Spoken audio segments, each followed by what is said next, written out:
Stand still and see the salvation of the Lord. What would you think are the two most common words that Christians use when they're in a panic or in a crisis? Do something. Do something, Lord. It's absolutely against human nature to stand still and do nothing when there's a crisis and there's trouble and difficulty on all hands. And probably the most difficult thing for even Christians is to stand still and wait for God to act. To stand still to see the salvation of the Lord. Even the most devoted of Christians panic when God doesn't move according to their time schedule. We're always giving God dates. We're always giving him a time limit. Lord, if you don't do it by now or by tomorrow or by next week, it's too late. God is never too late, and he's going to do it not on your schedule, not on mine. He's going to do it on his own schedule. But God is always and has always been searching the earth for those who will trust him in their crisis, in every trial, and especially when it seems hopeless. And he will lead us, listen closely, he will lead us into situations that are alarming, that are critical, that seem hopeless, to test us. The devil has nothing to do with it at all. It's God leading into the crisis.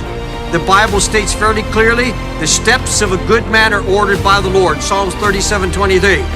And that in Hebrew is prearranged, step by step, fixed, ordained by God. I'm going to tell you something. I believe that every step that I take is prearranged by my Father.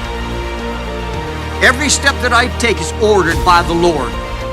Now, if I believe that, if I'm in a crisis, if I'm in a very, very difficult situation, he's led me there. Because he doesn't stop for a moment while he says, well, you're about to go into a trial. I direct you up to this point. You're on your own now. He directs me into it, through it, and out of it. The steps of a good man, and we are good only by the blood of Jesus anyhow. There's no goodness in us. A good man made righteous through the blood of Jesus Christ is her steps ordered by the Lord. God's word is filled with examples of this. And by the way, it's hard to accept. Think about it for a minute. It's very, very hard to accept this concept that the most difficult, critical times in your life have been prearranged by the Lord. That they are his doing. And folks, when you begin to see that and accept it and understand it, then you're halfway through your problem.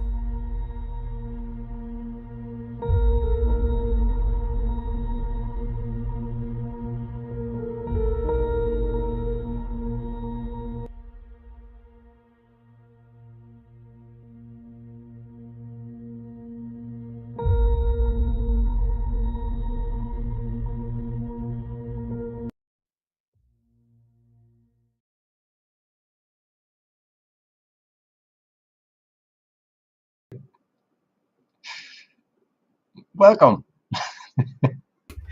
That was excessively Why did he joyful. shout it this time? I don't know. When he practiced it, he was well put together. He performed good, and he just went crazy. And when we went live, it's like, wow! That's why you can't work with kids. You just can't do it. But he had the heart to do it, so I was proud. So Achilles and I, we go ahead. Your internet cut off, but I can hear you now. So I was just going to say we have a special episode tonight. I bet you guys didn't expect it because one, it wasn't scheduled, and I wanted to keep it that way.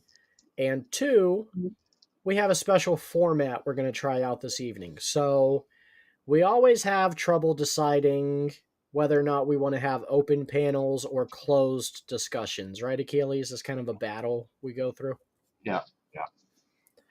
So Achilles had the brilliant idea that he inherited from another YouTuber that we gotta credit him.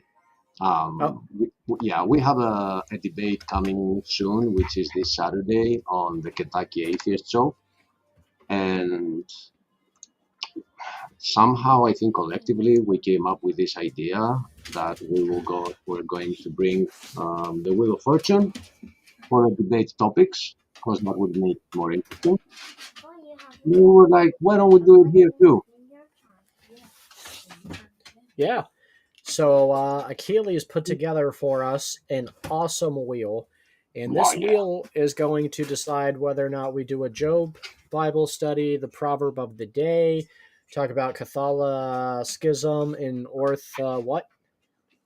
I don't remember. Ortho heresy, what was it? I remember, but Ortho delusion. I don't know. It was hilarious though. Now I hope it lands on that so I can be reminded.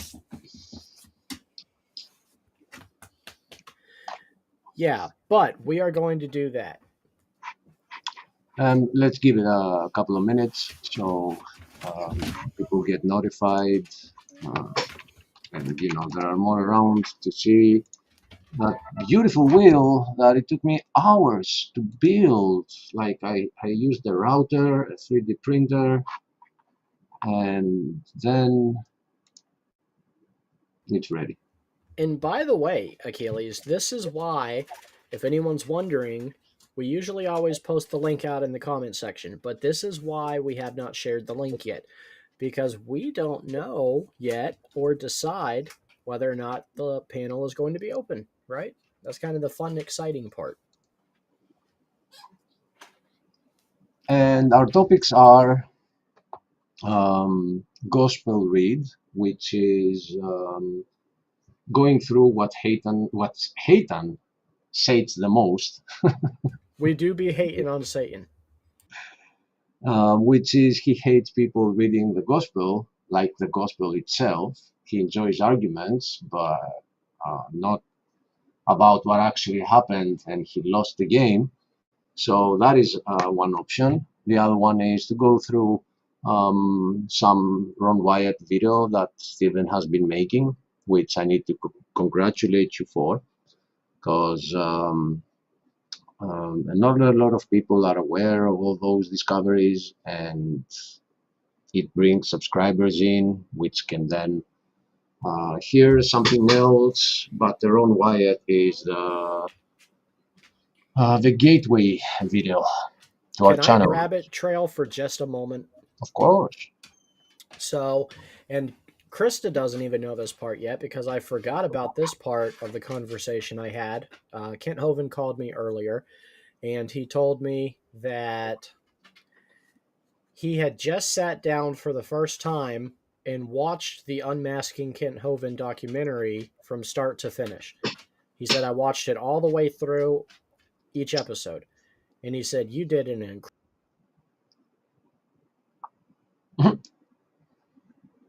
I think that was incredible, the word, but we didn't hear it. He said you made an incredible job.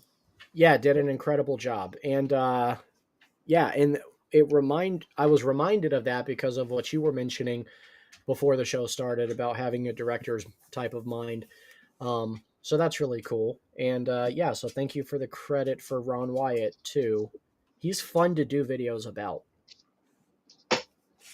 And because we're mentioning this live, let me say it here too. I do think that everybody that has watched any of your videos is gonna testify to that you do have an editor, a director's mind. You don't just throw stuff. You build the drama. You build the mood. Your voice is very captivating. You find the right music. And since you know the type of work that I do, it is very easy for me to distinguish between somebody that has that gift and somebody that doesn't, and you sure do.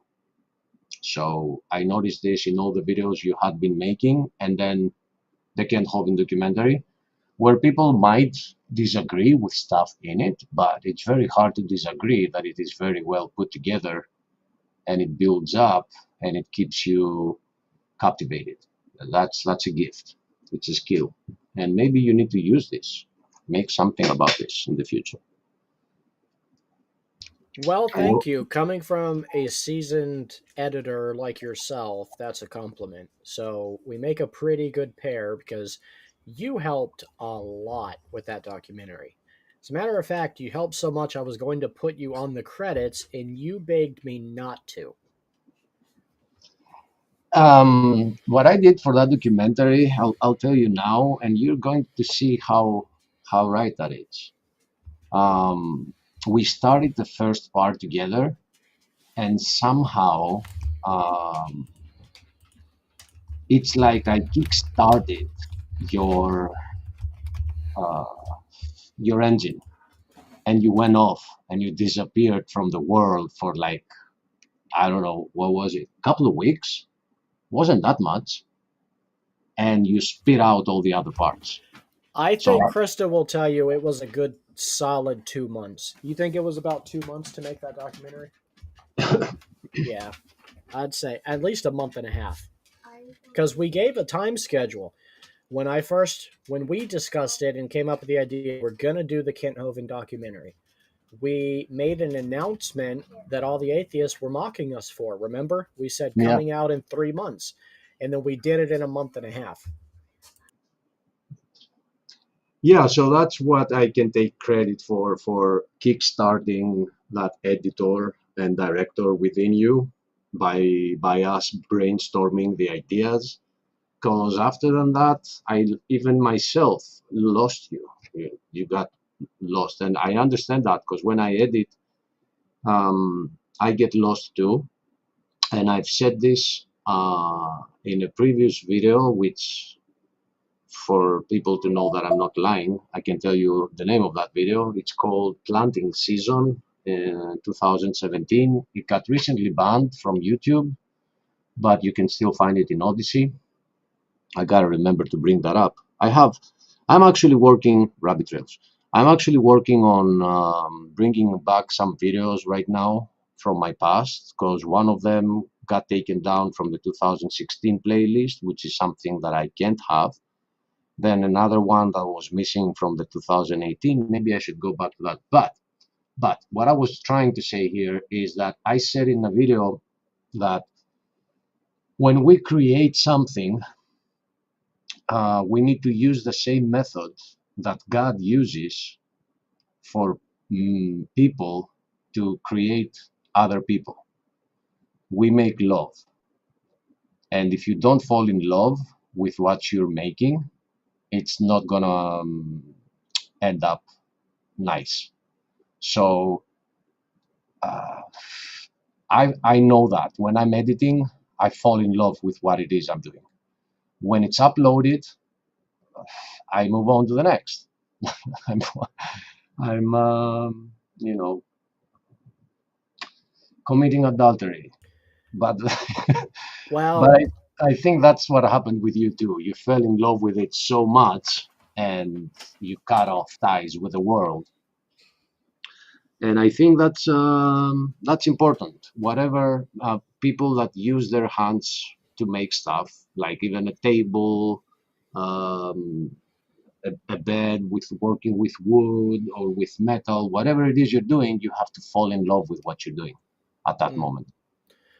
I have been really inspired lately to focus on the Ron Wyatt Sega. And for one reason, and I really feel this in my heart, and we'll look back at this episode, I believe, and say, huh, yep, you were right. But I really feel in my heart that within the next 5 to 7 years, Ron Wyatt's discoveries are going to be vindicated and solidified, and he's going to finally get his credit. And I think after that happens, it'll be shortly after that that they will reveal the Ark of the Covenant, probably along with the videotape that proves Ron was in the cave. And I think when that happens, our channel is going to blow up and we're going to be able to reach people like never before because everyone's going to be interested in who Ron Wyatt is and they're going to try to go watch everything on Ron Wyatt they possibly can. Um, Amen. I hope that is the case because people need to know more. This world has tried hard hiding the evidence, that the creation story and the Genesis story is true. And the most disappointing part about that is the Christians that have contributed in that. That is the most disappointing.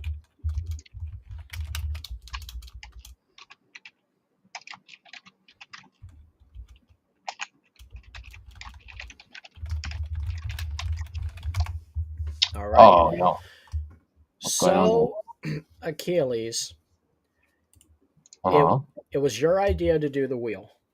Would you like to do the honors of picking our topic for tonight? Yeah, give me a minute because my other PC seems frozen and I can't respond to the chat. Okay, no, I did. Okay. Oh, it took a minute. All right.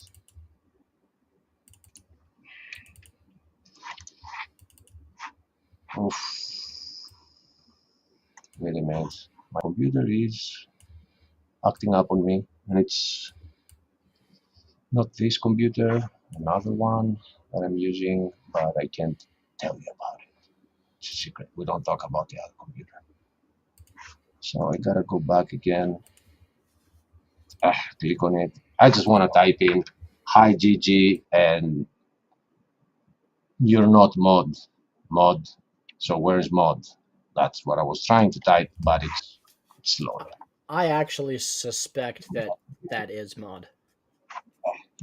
Oh, okay, it worked now. Okay, wait.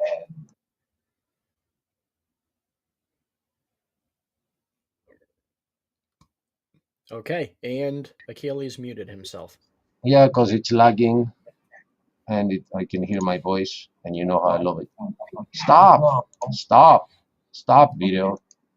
I'm trying to stop it from playing. So one more second. Everyone else thinks you have a great voice. I don't know why you're upset. So I'll ignore that, and I'm gonna say that the other subjects are proverb of the day. It's been quite some time we haven't read the proverb of the day, so who knows what the 12th proverb has for us today.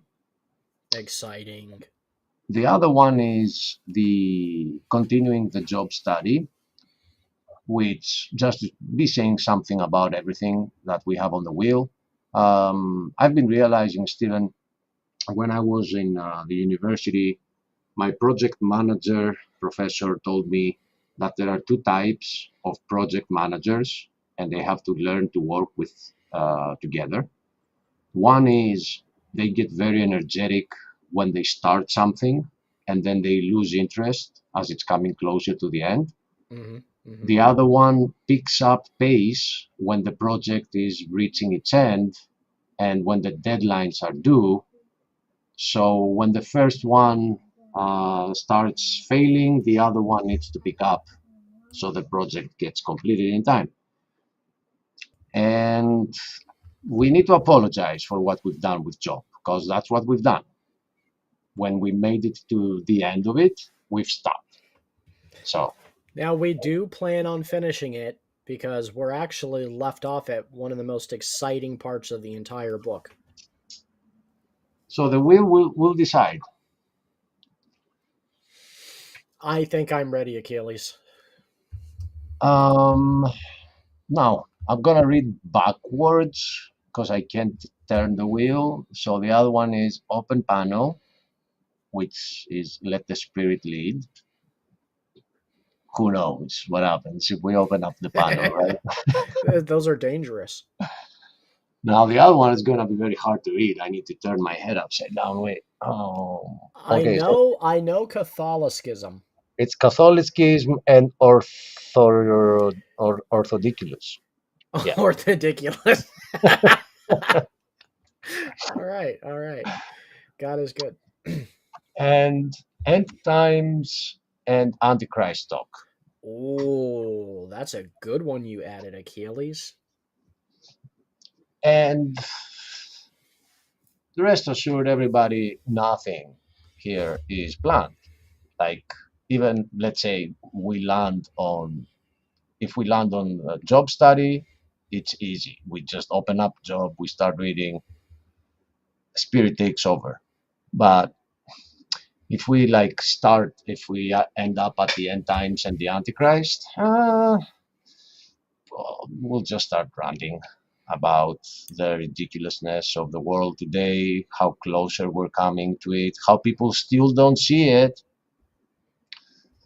and how angry I am with the hypocrisy world. of Christians today because they Mm. don't seem to care to find him. It's like, we'll see when he gets there. Right, like you'll have time then to warn people about him. That's when it's too late. You'll just be worried about running for your life. Right? Maybe we won't even have internet if we don't have the mark.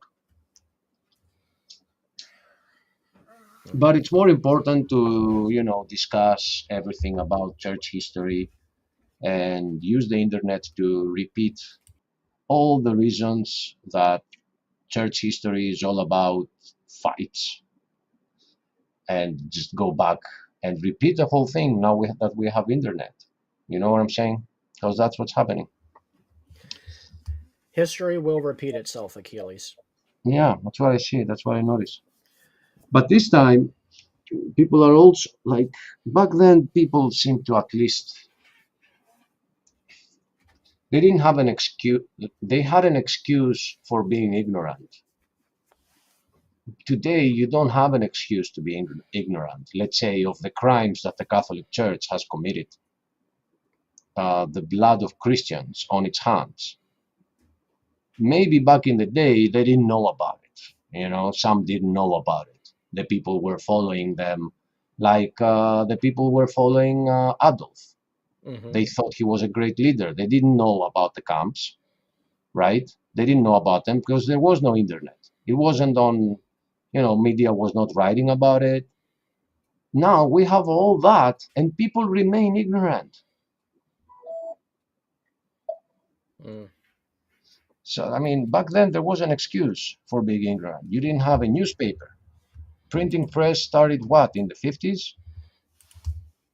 30s? Now we Robin have, is in the house. yeah, hello, Robin. She says, what's happening? So what's happening is we're going to spin the wheel and see what happens. That's it. We don't know if it's an open panel or a closed discussion or what topic we're going to do until we spin this wheel. But don't do it until you tell me, Achilles, because I have a drum snare for you. You have a what? A drum snare? Uh-huh. It's the drum roll. So before we spin the wheel, let's ask whoever is in the chat, our ladies in the chat, to give us a time frame. How many seconds do you want the wheel to spin? From 0 to 60. 0 is worthless. 60, trust me, it's too much. And if we have 6 viewers right now, if you are viewing this as we speak, go ahead and tell us in the comment section what topic you hope the wheel spins on. That's also good. We're trying to keep it interactive around here, Well, last year we got accused a lot of neglecting the chat. We got accused of neglecting everybody in the chat. And it was a fair criticism. We kind of got on our own panels and chat did get neglected. And most of your views come from the chat. So we needed to find ways to start interacting with you guys more. And we thought this would be a fun one. I'm actually a great example of what women say about us men. I can't do two things at the same time. So when I'm arguing about something, I'm ignoring the chat completely. Because if I do, Yes. I can't. I mean, I can do two things when I'm working on something with my hands and my mind is listening to whatever, a documentary, news, I follow both and I'm doing a good job at whatever I'm doing. But if I have to use my mind on two separate things, I will suck at both. I'm going to let you read this comment because I'm not allowed. I know, Maud, and I sent him an email already. And I'm very proud of our friend, the way he stood up, and I think he saved his dog because it would die. pure simple. Like there would be nothing he could do if the other dog got to him. Let it be known And here first that Achilles has brain damage and that he hit his head very hard, and that Aiden is a hero. he saved his dog, man. It would be dead by now, for sure. So, and he protected his wife, a fiance. It was pretty manly, I have to admit. Even for Canadians, that was manly. We do need to let Dan know, Mod, that the police is already in the trails of the suspect, and they're beginning to trace him back to Dan. We gotta warn him so he leaves the U.S. because you know. Any terrific Christian. Oh, what? Any is terrific. Christian army. Oh. All Uh, right. Thanks I for don't get being it. in the army. Okay. Yeah, the thing I think what I get from that comment, hello, brother Mark, is that we do need to start preparing for getting attacked by uh, our countries getting invaded from all sides, especially Muslims. But that's not what our Bible is calling us to do. Our Bible is calling us to continue spreading the gospel even until the time that they come for our heads. Even the crusades that took place, that was not in the Bible. That was the Catholic Church. So I see what you're saying, but we need to remain biblical, do what our Lord asks us to do, and when we have different ideas, to reflect with the Bible and do what the Bible says, not what we think is best. They are going to come for us. But until they do, we still have this medium here to reach others. Yeah, I hope Aiden does come by.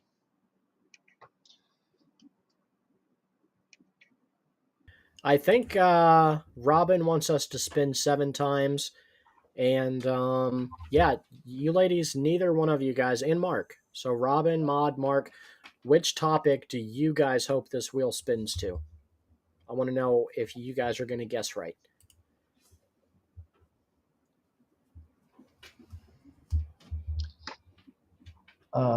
And it makes me wonder now if they say another number, we're gonna have to make another wheel for the numbers. How many seconds will the wheel spin? 7, 4, 12, 19, you know. But we found a wheel with a cross. That was nice. Amen, brother. Amen. Amen. And we should take his sword, which is his word,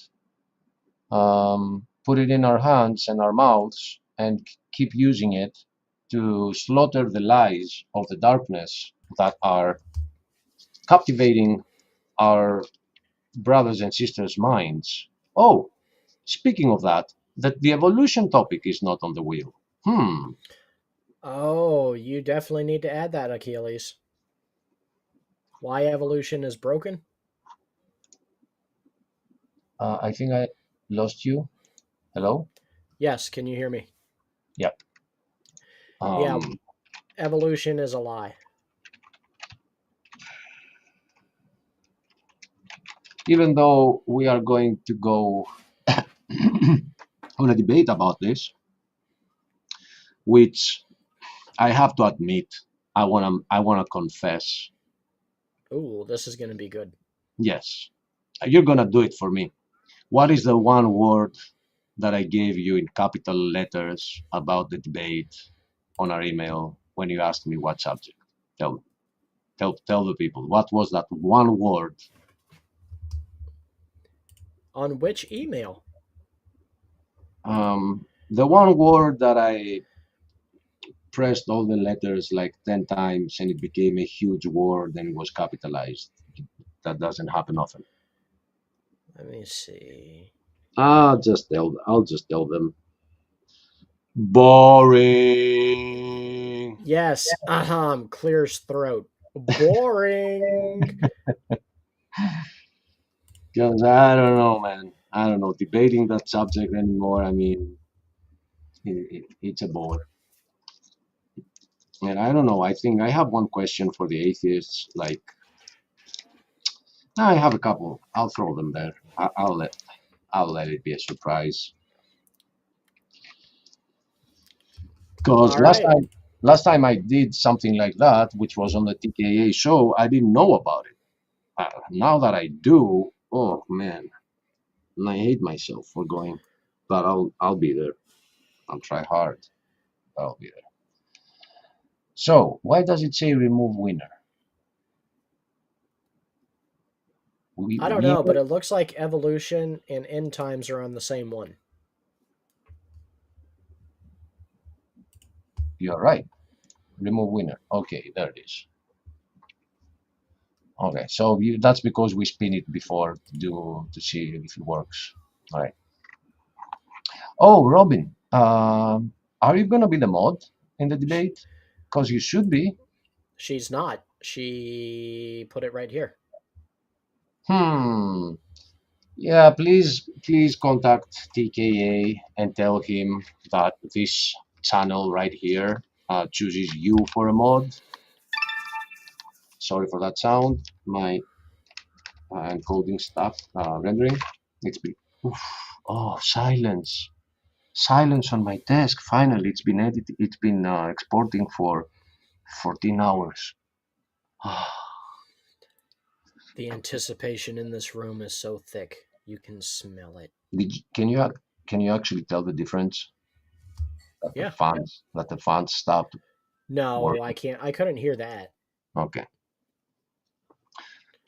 And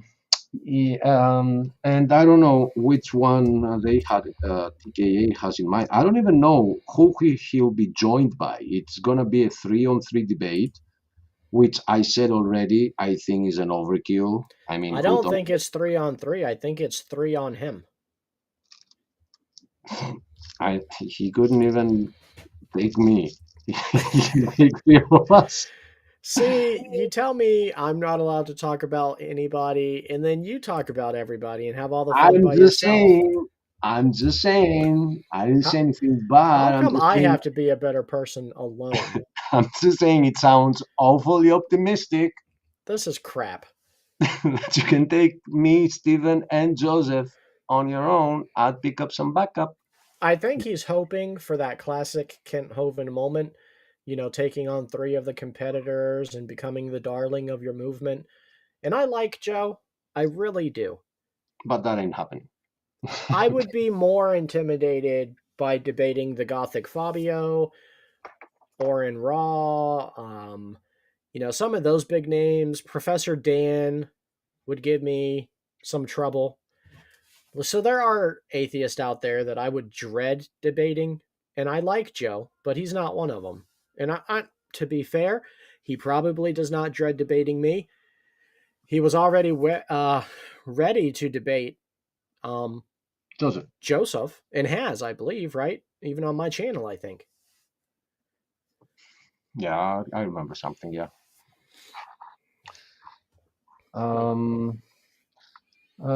So, yeah, we got that going on Saturday. So I don't know. I hope I can put a Joseph on you guys, or I think he is afraid of debating you again, Achilles. You Greeks are not afraid to fight in the shade. So this is gonna be fun. We haven't discussed if we're gonna bring it over our channel as well. I think we should, for we have the subscribers that we do, so it might be interesting for some. I don't know. There are those that are subscribed to TKA. They're not so much. That's why I find it boring, because not many people are actually interested in the facts or examining them. They just want to find other ways to get around what you just said, and they never change. And I've been doing this for the couple of years that we've been doing it, and it got exhausting.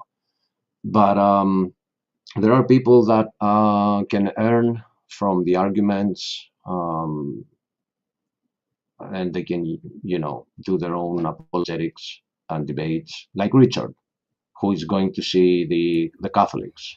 Hmm. So that's why I do think that we should mirror that show here as well. Okay. We probably can do that, no problem, I'm sure. So we have one vote for a subject. I'm trying to show it on the screen. This is it. The thing about the voting system at Proverbs, guys, is that it's similar to the voting system in the US, as in much as it doesn't really matter. Because we're just going to spin the wheel, and whosever turn it is next. But the only difference with the American voting, or the Greek voting for that matter, is that this wheel isn't rigged. Great Scott. Hey, Christian Pike, let us know what topic you hope the wheel spins to. Robin hopes it's open panel. Maud didn't say. Krista wants to know what on earth is taking so long to choose a topic. And Mark is for the gospel read. Yeah, Robin is for an open panel, but she's not going to join. Right, Robin, right. Oh, for some reason, anytime you're not an atheist friend of hers, she's sitting with a magical lady. I'm starting to think the old lady doesn't exist. She did join the other day when TKA was here. She did join us, but it was You're right, but I was headed out, so I didn't get to enjoy it. you didn't even close the door. Well, that's the thing, Robin. We don't even know if you can join tonight yet because we haven't spun the wheel. The wheel will decide. So I'm gonna make your request. I'll make it for 7 seconds. Looks like we have the same favorite number, which is 7. Actually, though, I'm gonna make it a multiple of 7. I'm gonna go for 14 because 7. I think we have 1, 2, 3, 4, 5, 6, 7 choices. So it's gonna spin like once. No, it's in seconds though. It's not subject. All right. So let's go for. Let's hear if we have another one. Yeah, I'm going for a multiple of 7. Just 14. 20, 21 would be too much. More than 21, I don't think many can multiply 7 more than 2 times. So let's leave it there. Ooh. Oh, that's why you picked 7. Why? I don't get it. All right, 14 it is. Would you like to do the honor, sir? I'm going to let you do the honor. I'm going to do the drum roll. And then when the drum roll ends, you can give her a spin. All right. Hit it.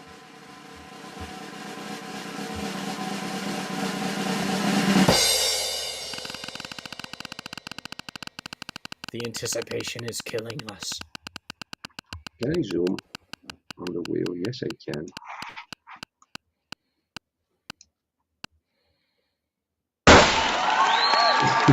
Evolution is a lie. What? Oh, What?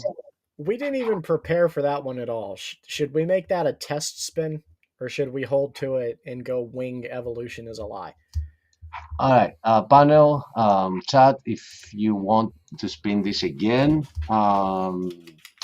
press 1 in the chat. We'll level with you. We're brushed up on multiple topics. We have not tackled this one in quite a while, and it's going to be a crappy episode. I just want to warn you. I disagree. I think we've addressed the subject so much that it is now embedded in our DNA, like the retroviruses, wink wink, which is one of the subjects that the atheists want to bring up in our debate. The ARVs. So the stuff we can talk about, like openly. Okay. Do you still have? I think it was he was that chemist who does the video talking about how it's impossible to create life in a lab. and that he's the authority on the matter. Yeah. I should. See, Krista says Bible studies. Christian says 1. Robin says LOL. So That's what do we not do, a man? subject. Do we stick with evolution? Or do we roll again? How Christian. about that? Oh, I have it. Achilles. Uh-huh. Let's roll one more time. It is Dr. Tor. Thank you, Charles Sexton. Yes. Look, let's roll one more time, and we will take that along with evolution as a lie, and we will let the audience vote on which one they won. Krista says, for the love of God, pick something. All right. Yeah, let's go. We'll let you pick and see how easy it is. All right, we're gonna spin it again, and you get to choose. Spin the wheel. Spin the wheel. Clear winner. Drum roll. Sir, you're forgetting your job. Oh. You had one job.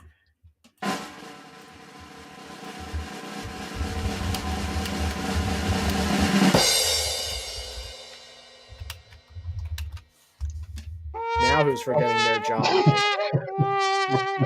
I just wanted to do that. Alrighty. Back to layers. Just want to disappoint you all. There we go. Oh, the anticipation. Growing. Krista says that it's a terrible show because it's been 45 minutes and we don't even have our time. All right. Okay, so the options is evolution is a lie. Thank you. Evolution is a lie or Ron Wyatt video commentary. Either way, I think for both of these, we can open up the panel. Do you think so, Achilles? Yeah, sure. All right, so the link is out in the comments section. We have our 2 topics. You guys vote. Put in the comment section what we should do. Is evolution a lie? Or do we want to do commentary on the Ron Wyatt video? People can ask questions, make comments, so on and so forth.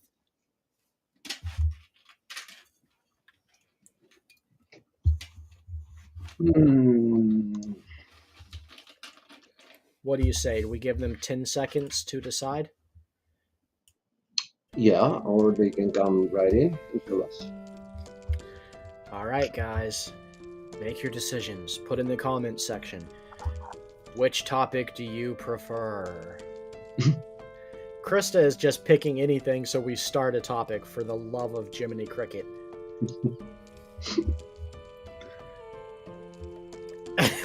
Krista means business.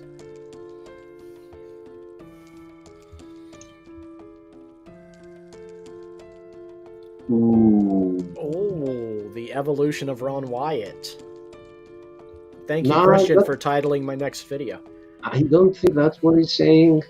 I think that's. Oh, he's calling Ron Wyatt a liar. Pike, them be fighting words.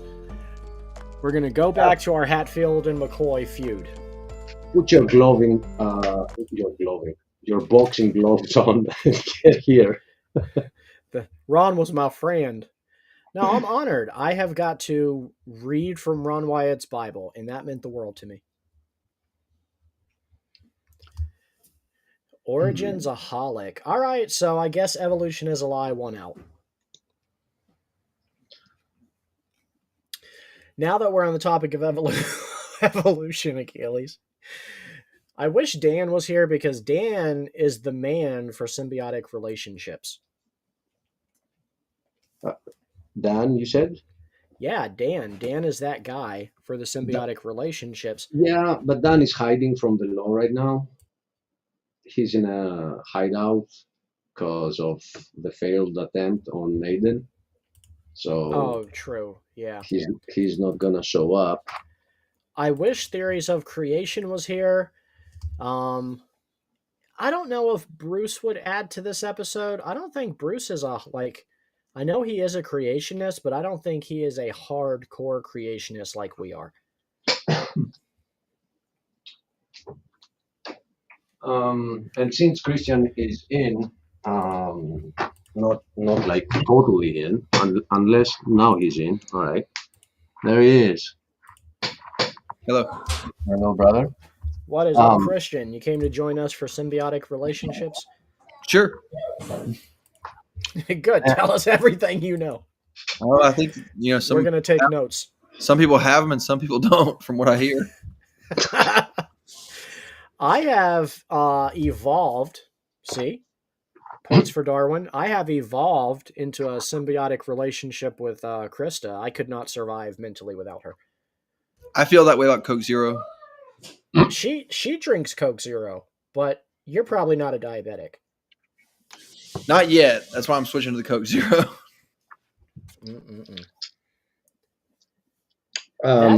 That's a good example though for adaptation. Insulin, the fact that the body can absorb artificially designed insulin.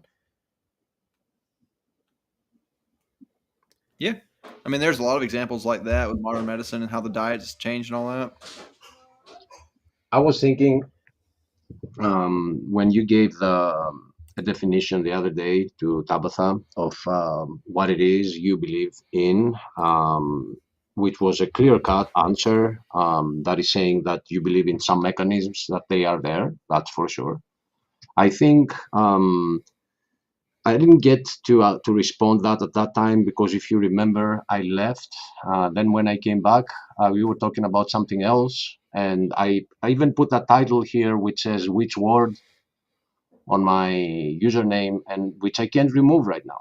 If Max has bugged, but that was the time that that happened. So I just wanted to tell you then that is the difference. That is what evolutionists use. They look at all those mechanisms and they connect all that to the fairy tale. So it is the fairy tale that a species can change into another species if you give it a lot of time.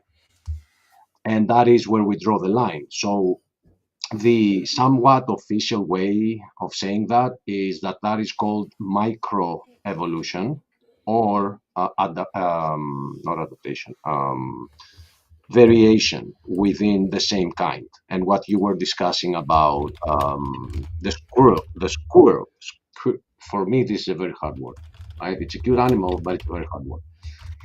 Squirrel, right? In the Grand Canyon, it has variated to a degree that they can't mate, but it's still the same kind of animal, right? Usually, in the context of religion, or at least in my experience, when people ask you, do you believe in evolution? Typically, what they're asking is, do you believe in universal common ancestry? And of course, I don't believe in that. So, like, the short answer is no, but the subject is, pretty complicated. Yep, and I'm with that. It should be as easy as that. It's a very easy answer. No. But, Yeah, like I'm fascinated with Darwinian theory. Like I'm sort of like a little armchair wannabe biologist, and so I think that the way that biology works is very interesting, and I appreciate a lot of evolutionary scientists for the work that they do. But to me, the Bible is very clear in terms of special creation, at least for those broad kinds of life. And so I don't think, to me at least, I don't think somebody who really is saying that they're a Christian and a literal Christian according to the scriptures can believe in universal common ancestry. I think that would violate the scriptures. I think you're right. It violates the scriptures. It pretty much does. Because that's not what the Bible is telling us. And to try to merge those two together, you are kind of calling God a liar because half of the Genesis, didn't happen. So you're calling him a liar. So not you. I mean, whoever thinks that those two theories, the origins being, another animal or an amoeba and all that, you can't align that with Christianity. One thing that I've never really I found it. I've never really been on board the super scientific approach to this from creationists. Not that I don't think they do some good work, because I'm sure many of them do, but I don't think that our faith should be grounded in what we think of as convincing evidence scientifically. I don't believe in special creation because the scientific evidence leads me to that belief. I believe in it because I have faith in the Bible. And I do think it's important to make that distinction. I agree, but also the science points to it. Yeah, I mean, I don't have any trouble with somebody doing work in that field. Obviously, I mean, I was a Kent Hovind fan long before I ever met him, you know. But I do think that when people begin to use that as the justification for their belief, I think that can be problematic, because we're supposed to definitely. have belief without evidence. Definitely. When it is a justification for the belief, I agree. But I started my journey that led me to Christianity from a scientific perspective. And I started seeing that the evidence is there. I was just getting blinded not to examine them from that perspective, or from the perspective of a brilliant creator. Yeah, I No, don't but have any problem with that, as long as it's not being taught to young people as that it should be their reason for believing. Like, hey, they made an argument, we made a better argument. That's not really what faith is about. You know what I mean? I do. When it comes to personal faith, it shouldn't. But the thing is that a lot of people have lost their faith because this is being taught to them as science. And when those children ask about religion, and when I say children, I mean even college children, right? They say, well, religion, if you go all the way back, there were different religions, and Christianity has evolved from the other religions. So, in a sense, again, instead of God creating man, they're teaching people that man created God. So, that brings in the reason why this debate needs to be happening for the faith of others that has been shaken, has been completely destroyed. Like, they begin with the premise that religion is made up. But when your mind changes and you start seeing a creator, that you then turn back and look at nature with a new perspective, and you see him everywhere. Well, that's the thing about a Christian mindset is, you do reprogram your mind to see him everywhere. Like the Apostle Paul said, to bring every thought under captivity to the obedience of Jesus Christ and to cast down imaginations. And so when a person does that day after day, their mind is gradually transformed into the mind of Jesus Christ, which is the mind of perfect faith. And you begin to see the world through a lens of recognizing it as the creation of God. And so you do see the very same things differently because you're seeing them through a different filter, which is the mind of Christ. And that is very important because the facts themselves, they don't speak. The interpretation of the facts speak. And according to the mindset that you have, you see a different perspective on the same evidence. So, for example, fossils only prove that something has died. From one side of the spectrum, you can say there was a big flood. Look what can happen with such a big flood. And from the other perspective, you can start tracing, if you want to make God disappear, you can start tracing all the fossils back to each other and say that that fossil definitely had a child, which child was our ancestor. But people are not getting taught both sides in schools. And that would be science. The science would be, listen up, kids. We have this is the fact. All right, you're gonna have to make your own mind when it comes to this debate that has been going on since forever, since Darwin. Was that thing created, or did that thing evolve? As a professor, I'm gonna teach you both, and you make up your mind. But that's not what we get in schools. Therefore, it becomes a war front. You have the other side beginning that war on the minds of children, and we can either choose to ignore it and attack the stereotypes that they have about Christianity without addressing the first thing that made them lose their faith, which is this. So I think it is important. I think it has. I'm actually very tired, very worn out. I know the feeling, believe me. Yeah, of discussing this subject. It's not like I'm advocating to keep doing it. I'm tired of doing it, but I'm glad that people do. I Then think why did we put it on the wheel, Achilles? Yeah, like I didn't pick this subject. You guys did. the wheel did, but I did. Won like 75 times. What was the other one? The previous one was what was it? Ron Wyatt was the second choice. It was the first choice. It's the first choice that the wheel brought up. I'm gonna break that wheel. And Make some Christian, adjustments to the wheel. you can answer this question from Robin, but then I'd like to answer it too. What about creation stories of other religions? Okay, so I can't answer for Achilles' position. Obviously, that's his position. I do understand the idea of just presenting the facts as they are and not necessarily favoring one disputed interpretation. I understand that way of thinking. If it were up to me, I would probably just keep religion out of schools altogether. But I would also not, like what Achilles is saying, I wouldn't just pick one very controversial interpretation and say, well, we know that this is what it is. I would just present the facts and then say, well, most people believe that this is what it is, or something like that. I would try to keep theology, whether it's secular or whatever, out of it. It's difficult. It's a hard question to answer because you don't want to give your opinion. You just want to give the information, but we're human and we're inherently biased, and it's very difficult not to give your opinion. But as a short answer to her question, no, we should not teach all the world's creation myths. I hope that goes without saying. That is a good answer. You can go next. Well, I would just say I agree with what Christian said. I don't think we should be teaching it in school. Teaching one's faith should be something personal. They can learn that at home and at church. I have no problem with that. Prayer in school should definitely be allowed.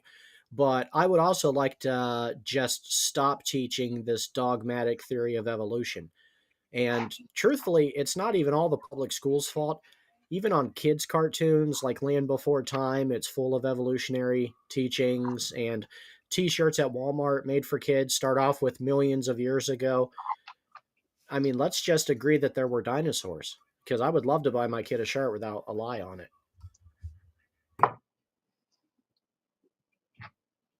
All right. And I'm going to surprise everybody with my response. Before you bring this up, which Just was kidding.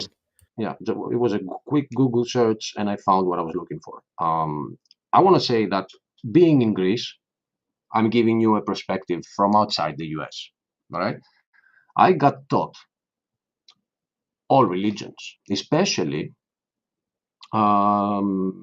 polytheism, Greek polytheism, because it's part of literature, not part of religion. It's part of literature. You can't understand the epic poems of the Odyssey and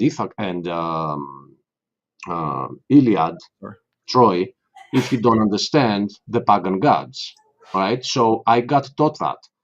Then when I made it to the university, I got taught about the Epic of Gilgamesh, about Babylon. I got taught all that, but nobody ever presented it to me as being something I should respect and not question.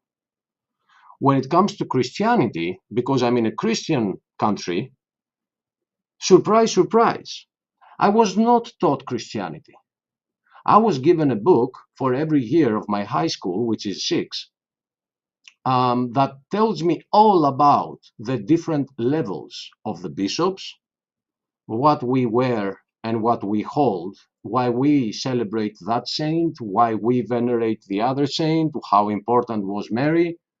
So in a sense, the only thing that got presented as religion is the one thing that we were not allowed to question, which is the part of biology that is no longer biology. Which brings me to what Christian is saying. Biology needs to be get taught in schools, but the origins part can be left outside or be a completely separate class, which will come later and people can question after they see all the sides. Yeah, it does seem like macroscopic evolutionary biology would be more of a class to opt into rather than a necessary class. Because I mean, how many careers is it necessary to know macroscopic evolutionary biology? You know what I mean? Well, look, even the fact that you call it microscopic evolutionary biology, I think is biased, not from you, but from whoever comes up with that term, because biology is microscopic. The first class Well, I I ever. said macroscopic. Okay. Yeah.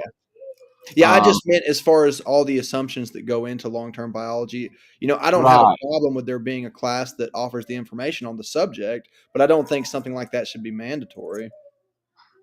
right, which is what I just called origins. You call it, you give it Yeah, like a more scientific term. Okay, yes. well, even macroscopic is an outdated term, but really, like I said earlier, when somebody in the religious realm asks you about evolution, usually they're not asking about variation within species. They're asking about universal common ancestry, and so it for a person to believe in universal common ancestry for all living organisms, that is full-blown neo-Darwinian theory, and that's a little bit more in the philosophical field than Right, just real everyday biology. You know what I mean? right, right. Because I was taught in biology the mitochondria, everything that is within them. I was Powerhouse testing of the on cell. them, right? But not where they came from.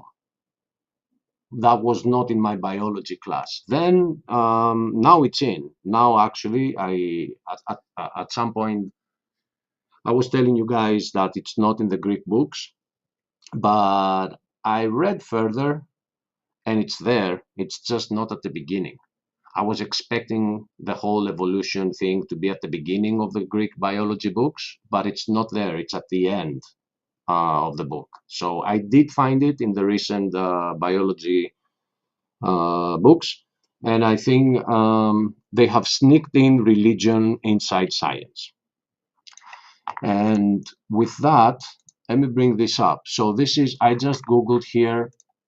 Okay, wait, it doesn't show me what I Googled for. I said world religions, and I got this picture. I hit pictures, I got this. So this subject is perspectives of traditional religions on positive AI futures. Okay, we don't even care about the positive AI futures. But what matters is that if you scroll down here, the third from the end is the Big Bang. This is the symbol being used for the Big Bang. So it is a fact. It is, oh no, I shouldn't call it a fact, but I should call it a given that it is a religion. But they're trying to present it as science. We have here Judaism, you have Hinduism, you have Taoism, you have Islam, you have Christianity, you have Orthodoxy, and here it is, right? This is the Big Bang. It is a religion. But that's not something the children in school hear when they talk about, let's say, astronomy. Why does this chart distinguish so sharply between Orthodox Christianity and other Christianity? I don't really understand that. I actually have never seen that again. That just seems a little bit divisive unnecessarily. Yeah, I agree. Like I don't maybe agree. I think it's totally appropriate, actually. Noted. I see your point. It is. It is. I'm But just surprised that they did it. That's all. yeah, yeah. It is, but it is a different subject of the wheel. All right. Remember that subject was there on the wheel, so it didn't spin there. So let's not explain why there's it's a It's just interesting. It's like, why not have a Catholic cross and a Baptist cross and a Methodist cross? You know what I mean? Like, I think the other cross represents everybody else, but Orthodoxy just needed to add that thing at the bottom. Like that wasn't even there. You I see mean, their that? cross is kind of cool looking. I'll give them that. Yeah, but let me tell you this: there was a sign. There was. I'm sharing the screen again. There was a sign at the top of the cross, Yeah, there which, was. all right, which had the King of Jews, right? Yeah. But there was no such thing at the bottom. Daniel told me one time why they added that, but I can't remember what he said. Because that's the difference of religion of Christianity with Orthodoxy. They add stuff. That's where the difference is. It's in the logo itself. We just add stuff here and there. Unfortunately, I think that's true about most denominations. I'm going to highlight this comment that Stephen did again. Unless Stephen knows where it is. Here, from Charles Sexton. He's right, because if you go back to the Greek mythology and you go back to the pre-gods of the 12 gods of Greece, you will see that it all started from chaos, and then order was created. And there are many correlations that today we call it science, but it is neo-paganism. And I'm glad to see somebody else pointing that out. Well, like I said, I mean, if it was just like a non-essential class that a person could opt into, it wouldn't bother me at all. The thing that bothers me is them making anything philosophical essential. You know what I mean? You know what I really enjoyed, Christian? What's that? I watched the last part of that 6-hour stream we did the other day when it was Okay. just you, Dan, and Bruce. There's no way you really enjoyed that. I actually really did. The way you and Dan rallied Bruce into corner after corner, you actually had him arguing the exact opposite of his position like 20 minutes prior to defend his position. He was making points for the case that the church is universal. Like, I was mind blown. Did you watch any of the stream last night on Logan's channel? No, I didn't. What I did miss? like a little just random stream last night because I wasn't doing anything, and it was just a hangout panel is all it was, and it turned into a Bruce is right panel, of course, and so there was a verse that he was trying to comment on. We let him pick the verse. It was John chapter 6, verse 63, where Jesus is talking about the spiritual symbolism of communion and all that kind of stuff, and I was like, all right, so Bruce, so I read the verse 63. All right, Bruce, what do you want to say about the verse? Well, I think you should start earlier and read the whole context. All right, Bruce, how far back do you want me to go? I went all the way back to like verse 51 or something and read down to 63. And I swear to God on the Bible, verse 64 was a deterministic verse. And Bruce would not allow us to include that in the discussion. It was one verse later. And I was like, Bruce, I just read like 15 verses leading up to this. Nope, 64 is not what I was pointing out. So we couldn't discuss 64. I was like, man, it's the same chapter. And he's the one that brought context in. I don't get it, man. Like, I understand having a different interpretation. I understand having a different view of a verse. Like, we all do that. But just simply reading a verse and not commenting on it should not upset you. Yeah, that's fair. Yeah. And I don't know. I love Bruce, but I said it not to his face literally, but I said it to him on stream. I told him, I don't know that he's a great apologist right now. Like, he's got the zeal and the love to defend the faith, and he does great at it most of the time.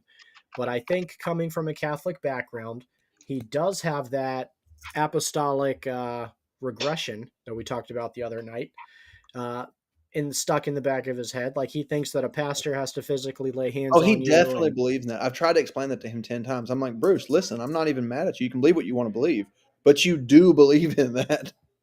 Yeah, no, I absolutely 100% he does.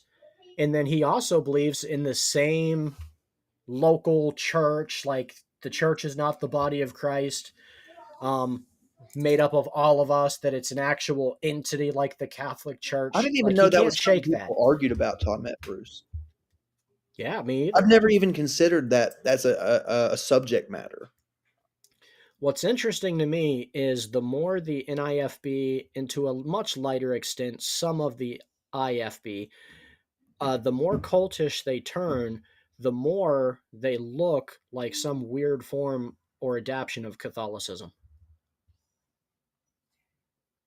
Yeah, I don't know that much about the NIFB. There's that one crazy pastor online that I watch sometimes for laughs. Steven Anderson. There's him, and there's another guy that's kind of like him. But yeah, no, there's another guy that hates him that's like a different kind of Baptist, but he's also loud. He always talks about the witches. Like, there's 10 witches out there. Oh, is he the guy who threatened to out the witches if they didn't? Yeah, what's that leave the guy's church? name? I don't remember, but I remember that I clip. freaking That clip love was that amazing. guy. Like, I know it sounds terrible because I love him for all the wrong reasons, but I will watch the heck out of that guy and just watch him jump up and down on the sacred desk and call out the witches. I just love it. I don't know. I know it's wrong, you know. But I like with Bruce, I get so frustrated with Bruce. I'm like, Bruce, I'm not only happy to respectfully disagree, I'm happy to listen to your position and consider it. That's not even good enough for him most of the time. This the guy? Greg Locke. We got That's his name. first and last names of 6 witches Uh-oh. that are in our church. He's doxing And you know what's witches. strange? This 3 of you freaking guy. are in this room right now. He's about to send a witch out of there. You know? 3 of you in the room right now. Witches get stitches at that church. You better look in my eyeballs. We ain't afraid of you, you stinking witch. You devil worshiping Satanist witch. We ain't scared. We cast you out in the name of Jesus Christ. We break your spells. We break your curse. We got your first name. We got your last name. We got even your got an middle name. address for one of Your phone you. number?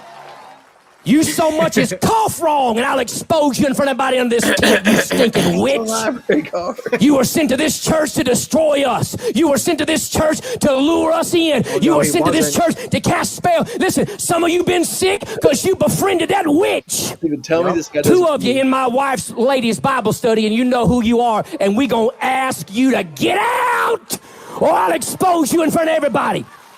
We got all 6 of their names. There's 6 of them. This guy rules. Weren't they 2 of them three? had already been confirmed before that thing ever even said it. Wait, Stephen. First off, it's kind of chopping a little bit. First off, he said there were 3, and then he said we have all 6 of your names. So I don't think I don't think he was Achilles. the brightest why- in his class. Yeah. No, that's why he was trying to get the witches out. They multiply like head lice. Witches do Witches tend to do. multiply. You know, here's the thing. Like, you've heard the phrase guilty pleasures. Like, some grown men will like watch Gilmore Girls and not want you to know about it or something like that.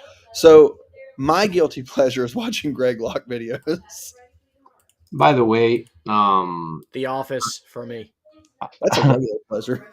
It is a good guilty pleasure. I cannot tell a lie. I have something about that guy too. That guy, it sounds terrible, but I kind of love that guy. Like, it's not that I think he's right. I just really enjoy listening to him. Yeah. What can I say? I don't want to ruin it, but even You're that, I stinking don't. He did something that I don't know. He lost half his congregation, but he doesn't seem to mind because he's willing to call the other half witches. So he made a debate. He organized a debate between 2 churches, and he invited the members of the other church to come to his church with the pastor, because the pastor was advocating for flat earth. And he is advocating that a flat earth is a lie meant to divide Christians. And he doesn't want Christians to be Can we divided. watch that one? What? Can we watch that one too? He Even I doesn't think want. I have a topic for your panel. he doesn't want Christians to be divided, so he organized that. So that was a big thing in the whole movement. People were waiting for it. So it was live. The other person came in with a presentation and with a lot of slides and facts and pictures and testimonies and astronaut interviews, videos, and all that. And this guy had nothing. All he had is calling him names. So, although that was obvious enough that you haven't done your research, the thing is that he started calling him so many names. And then not only did he kick everybody out of his church and he was shouting, "Get out of here, get You out of stinking flat Earth witch! here." Yeah, I'll yeah, expose you. yeah. But he even called the cops on them. He even called the police to kick everybody out of his Oh, the church. police! Yeah, yeah. That was Tammy knew you were talking about Greg Locke. yeah. Guys, can I Um, tell you something? Huh? The crazy pastor who was trying to out the 3 to 6 witches, Krista used to go to church with him. No, No? he went to the church that I used to attend before I went there. Oh, they were Okay. church mates. They kicked him out. Yeah, so according to Bruce, he can baptize us. Wait, Right. say it again. Say it again. So Krista used to attend a church that Greg Locke also used to attend. What? Yeah. Is she one of the 6? I don't know. Like, No, you're not one of the 6, right? No. No. Oh, I got threw out. Yeah. You got thrown out of expose that you? church? Good for you, babe. I am so proud. of No, you. Greg Locke threw me out. How Greg you Locke gonna try threw to you out. poison Greg You Locke's were one of thoughts the 3 to 6 Bible witches. study like Why that? not? Man, my wife got tossed out by Greg Locke. And I my know. my issue for bringing that up is you can have your position, but if the main thing of your position is that Christians should not be divided and you invite the whole church to your church, don't call the cops on them. Like, are you nuts? Are you kidding? That's my issue. You can believe you are on a triangle for all I care, right? Just Well, You guys add Greg Locke to the wheel, please. now, are you guys talking about when he kicked out his opponent for winning the flat Earth debate? yeah, and he called the police on them and kicked everybody out. Like it was a whole church. That was Yeah. the least classiest move I've ever How seen. is this not something y'all were already discussing? I Look, don't understand.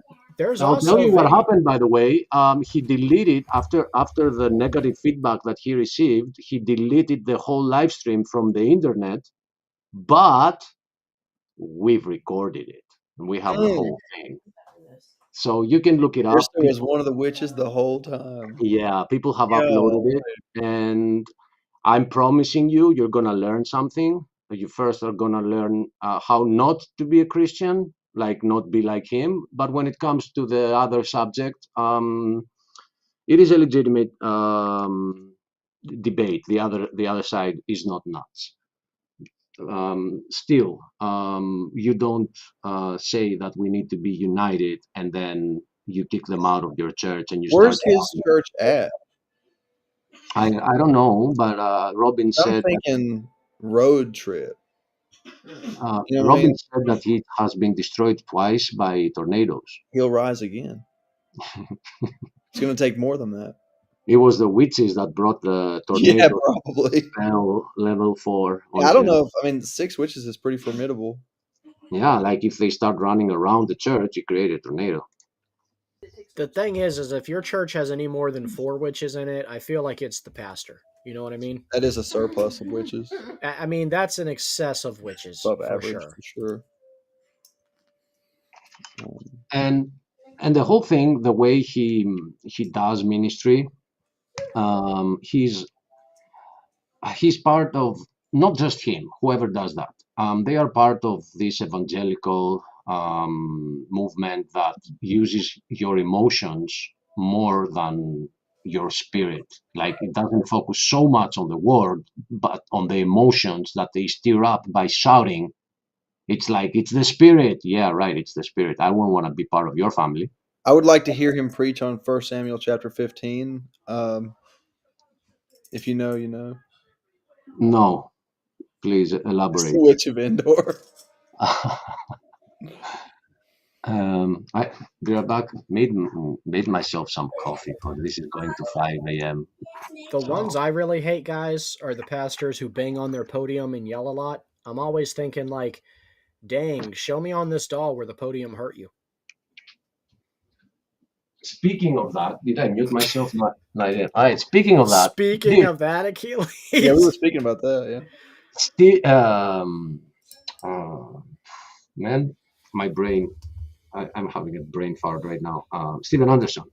He jumped on the podium. I did see him upon the sacred desk at one time. Have you seen that? Like how he jumped on the See, but podium? this is the thing. Like, we have to watch something when we're winding down in the evenings. You know what I mean? So I am happy that this content exists. Christian, if you enjoy Steven Anderson content, you have to go watch the interview I did with his son. God, I think I might have saw it, man. I'm pretty sure I saw it. I'll go back and rewatch it. I'm pretty sure I saw it. It got good. Like, Because he was whipping them with drop cords, right? He was what? Whipping them with drop cords, right?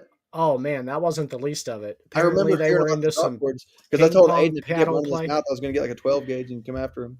Right, exactly. Yeah. Yep. So Steven Anderson is not a very good person. And sadly, he's the leader and the voice of the NIFB.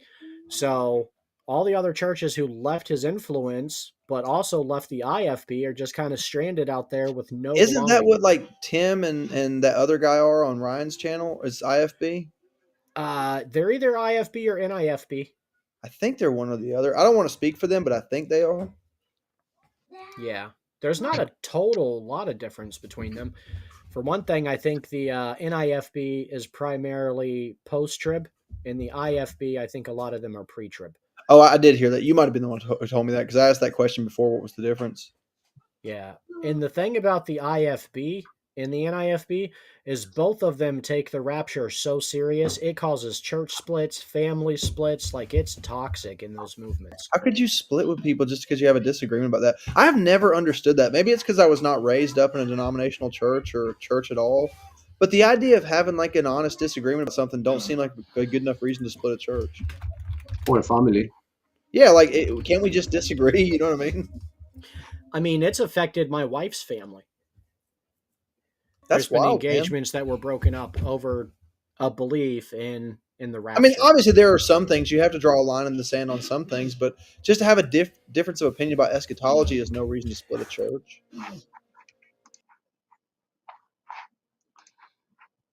Yeah, I wholeheartedly agree, obviously.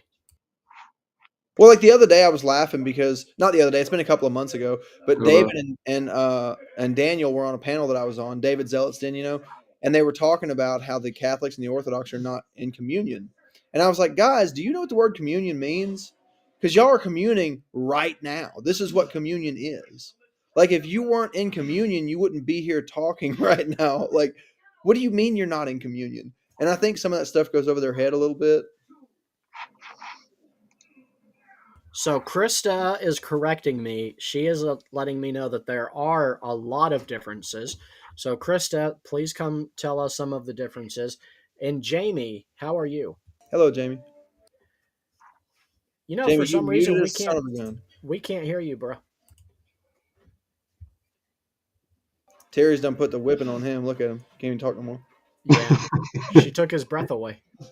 Or his voice box. Oh, I know the feeling, Jamie. Okay, now you can hear me. she gave you your She got voice. that drop cord. Look at him. She got that drop cord after Can you hear me?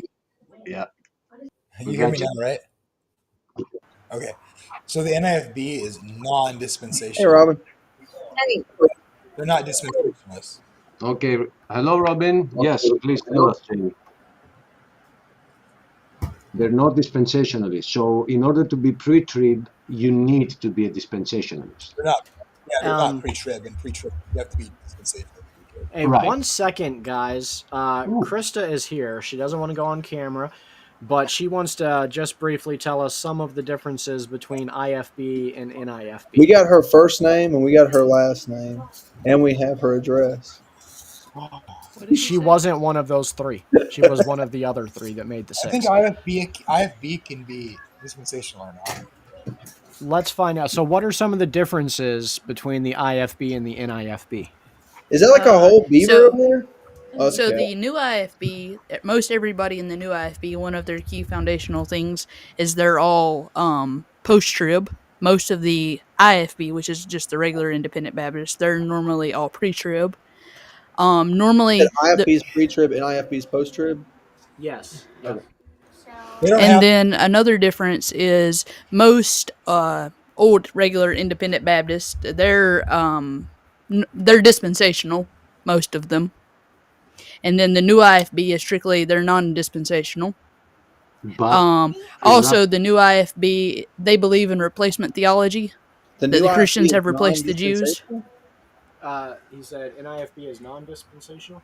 No, they're I non-dispensational. didn't know that. Extremely. Extreme. All of these beliefs they have that counter the other are to the extreme. Stephen And then- Anderson is the one who started the NIFB. Yes, Stephen Anderson is the head, face, and founder of the NIFB. Yes. huh, Go on. What are the other differences? And then one of the major key differences between the new IFB and the IFB is the new IFB believes in replacement theology. Basically, that the Christians have replaced the Jews, like we are God's chosen people. I guess that makes sense if they're non-dispensationalists. I could see that.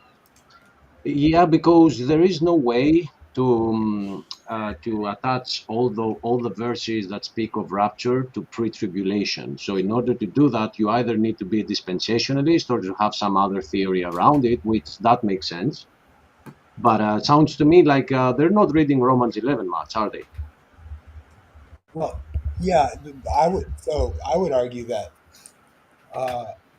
So I'm post-trib, and I wouldn't identify as replacement theology, but I don't think God hates the Jews. So I would say, but I in a lot of ways, a lot of the post-trib futurists, like Stephen Anderson, they might as well be pre-trib.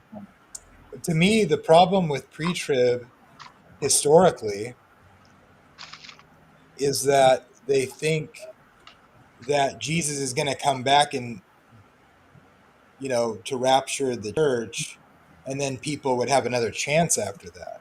But the people who are post-trib futurists, they call themselves post-trib pre-wrath, think the same thing. But historically, the problem everybody had with a pre-tribulation rapture was that it flies in the face of what Jesus warns about all through his ministry and what the New Testament warns about. Matthew 24. It's like, look, Jesus is going to come back, and when he does, you better be ready, because if you're not, you're screwed. Because the mark, if you believe the mark of the beast is going to occur before Jesus returns, that the mark of the beast seems to be for a warning to all people, right? Every tribe, tongue, and nation. It says in Revelation 13:8, it says, and power is given over him over every tribe, tongue, and nation, and everyone who worships the beast will be, all who dwell on the earth will worship the beast, except those whose names are written in the Lamb's Book of Life. So that kind of verifies that the mark is going to be here before the rapture, because there will be people whose name is on the Book of Life, and it is verified by other verses in the Book of Revelation too, by those that are singing the song in the temple, in the throne of God. That are those that didn't bow to the beast. right. So They endure to the end, right? Like Jesus warning. right, Or, right. If you look at the big one for me is, so I have agreements with pre-trib people on their problems with post-trib pre-wrath, even though I agree that it's post-trib. I just don't believe in the distinction of a lot of the futurists who say, I know this is just a bunch of kooky. If you don't know the differences, it's hard to know what I'm talking about. But I would just say, I'm what's the word? sympathetic to pre-trib and a lot of things, but as far as eschatology goes, but not theology so much. But like it says Paul says in 2 Thessalonians 2 to Christians about being resurrected on the last day. He says that day will not come unless there's a falling away that comes first. He's not talking to Jews there that are unconverted in the original context. He's saying, look, in the future, to people who believe that Jesus is going to resurrect the church, he's talking to them, and then he says there will be a falling away before Jesus comes back. I mean, to me, that's just, you can't get around that, in my opinion. I agree. Who has something to say? Oh yeah, I wasn't trying to stir up like an argument. I was just curious about the difference in those two organizations. No, we're not arguing. We just didn't stick to the wheel subject. That doesn't matter. We don't We should care. have known that wheel was a joke. I mean, yeah, we just needed something to start. That's all. I would add Greg Locke to the wheel. It would improve the wheel. Who is I I want Am the- Batman? I don't know, but I want back to Beaver videos on That's the Dean. wheel. Beaver videos, you said. Beaver videos would be fine on the wheel. I'll Yeah. make a beaver documentary and put them on the wheel. Wait. Christian Pike, what is your position on eschatology? Are you I think, don't you believe that? It seems like I've heard you say that you think your interpretation of Romans 11, it has to do with physical Israel or whatever. Oh, to put it as short as possible, I believe that the Gentile church goes out in a secret rapture just after the beginning of the week, right toward the beginning, but just after the revelation of the Antichrist. And I believe that only Jews are saved through the tribulation period, not Gentiles. And I believe that Revelation 19 is right at the end of the 7 years, and the Gentiles that were raptured return with him to take the Jews. Okay. So But you're like mid-trib sort of view. Well, I always tell people it's not technically pre, because I do think it happens after the covenant of the Antichrist is revealed, which is the beginning of the tribulation period, the riding of the first white horse. But I do think it's very close to the beginning, certainly within the first year, possibly like on day one, but not pre, because like Paul said, first the great falling away and the revelation of the man of sin has to happen. And so I understand that the revelation of the Antichrist and his covenant is the beginning of Daniel's last week. And so if that happens first, even if the church goes out 5 minutes later, it's still not pre. You know what I mean? Oh, okay. So you're that's essentially the post. That's like that is the NIFB position regarding Daniel's 70th week. I'd like to talk to you about that sometime. I've done a lot of study on this, and I believe I'm a futurist. So I believe the time of trouble is in the future. I just don't think it's Daniel's 70th week. I think that's over. So, but I'm not a preterist. So, if you know what that is, Yeah, I know what preterist is. okay, yeah, I'm not that. So, but I'm not a futurist. I'm a historicist. Okay. But Adventists are kind of weird. And so I would want to ask you, if you look up Revelation 13:8, it's very clear. It says, all who dwell on the earth, every tribe, tongue, and nation will worship the beast, whose names have not written in the Lamb's book of life from the foundation of the world. So here would be my challenge to you from that view. It would be, if the Antichrist is what's interrupted by Christ's return to earth and the resurrection of the dead, and all those who worship the beast, it says later in Revelation, are thrown into the lake of fire. In other words, they're lost. Yes. How could it be that all who dwell on the face of the earth, every tribe and nation will worship the beast, which is the people?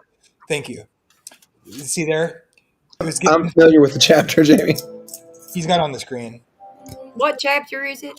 Revelation 13, verse 8. Are you asking me how I think this fits into the timeline? Is that the question? Yeah, because let me just argue. I would argue that we know from 2 Thessalonians, don't pull this up, but we know from 2 Thessalonians 2 that the Antichrist is the one whom Jesus destroys when he comes from heaven. I'm just going to make the claim for now. And that now when we read Revelation 13:8, and this is a good translation, all inhabitants of the earth, it's all encompassing language, the whole earth, all inhabitants of the earth will worship the beast. That is all except those Yes. who are saved through the Lamb's blood, who was Are you, prophesied. you're asking what I think about this verse? Yeah, so I'm challenging you to say that if I would argue that if you worship the beast, you're going to be thrown into the lake of fire. And For this verse, sure. No, that's definitely true. I believe that the only people at this point, which I think that this verse happens within the 7 years, I think that anybody at this point who is not among the 144,000 will worship the beast. That will be the only people during this time that do not. right? But the mark of the beast happens before Jesus returns. But wait, Well, when you say James, Jesus is returning, like I said a minute ago, Revelation 19 is the bodily return of Christ to earth, which is after this. Okay, go ahead. one Sorry, point, I'll stop there. That's fine. one point though here is if I didn't lose it, if I didn't lose my train of thought, I lose those sometimes. that you just said Christian something. I'm trying to remember what that was, and then you said about Revelation 19. Oh yeah, you said only the 144,000 will not receive the mark at this point. Everybody else will. During the tribulation period. The way that I understand it is that the Gentile bride goes out right at the beginning of the week, and then the 144,000 are baptized in the Holy Ghost, which means sealed. And then a lot of them go on to give their life for the cause because they refuse to take the mark of the beast because the rest of the world takes it. Oh, I see. Okay, so you're saying that the 144,000 will be the only ones left behind at this. Those are the only people in my understanding during that time who do not take the mark of the beast. The others, those that are written in the book of life but are not part of the 144,000, will have left already, right? That's my understanding. Yes. Okay. Okay. Can I ask a question? Yeah, sure. Is the 144,000, are all of them those who did not defile themselves with women, or they remained virgins? Yes, it is a very distinct portion of the Jewish tribes, and they do have those characteristics. It's not all the Jews. It's 12,000 from each tribe that adds up to 144,000. It's actually 12,000 from each tribe except for the tribe of Dan, Yes. and 24,000 from Joseph. Oh, okay. Very, very important. Thank you for Robin, my opinion about this is a tad bit controversial. I do think that it's referring to a spiritual thing as far as the great whore, not letting their spirits be infiltrated by the great whore. I don't think it's referring to them being natural virgins, but I'm in the minority on that. But it says with women, Yes. not Yes, because in a sense, there is this definition in the Bible of eunuchs, which gives us three types of eunuchs.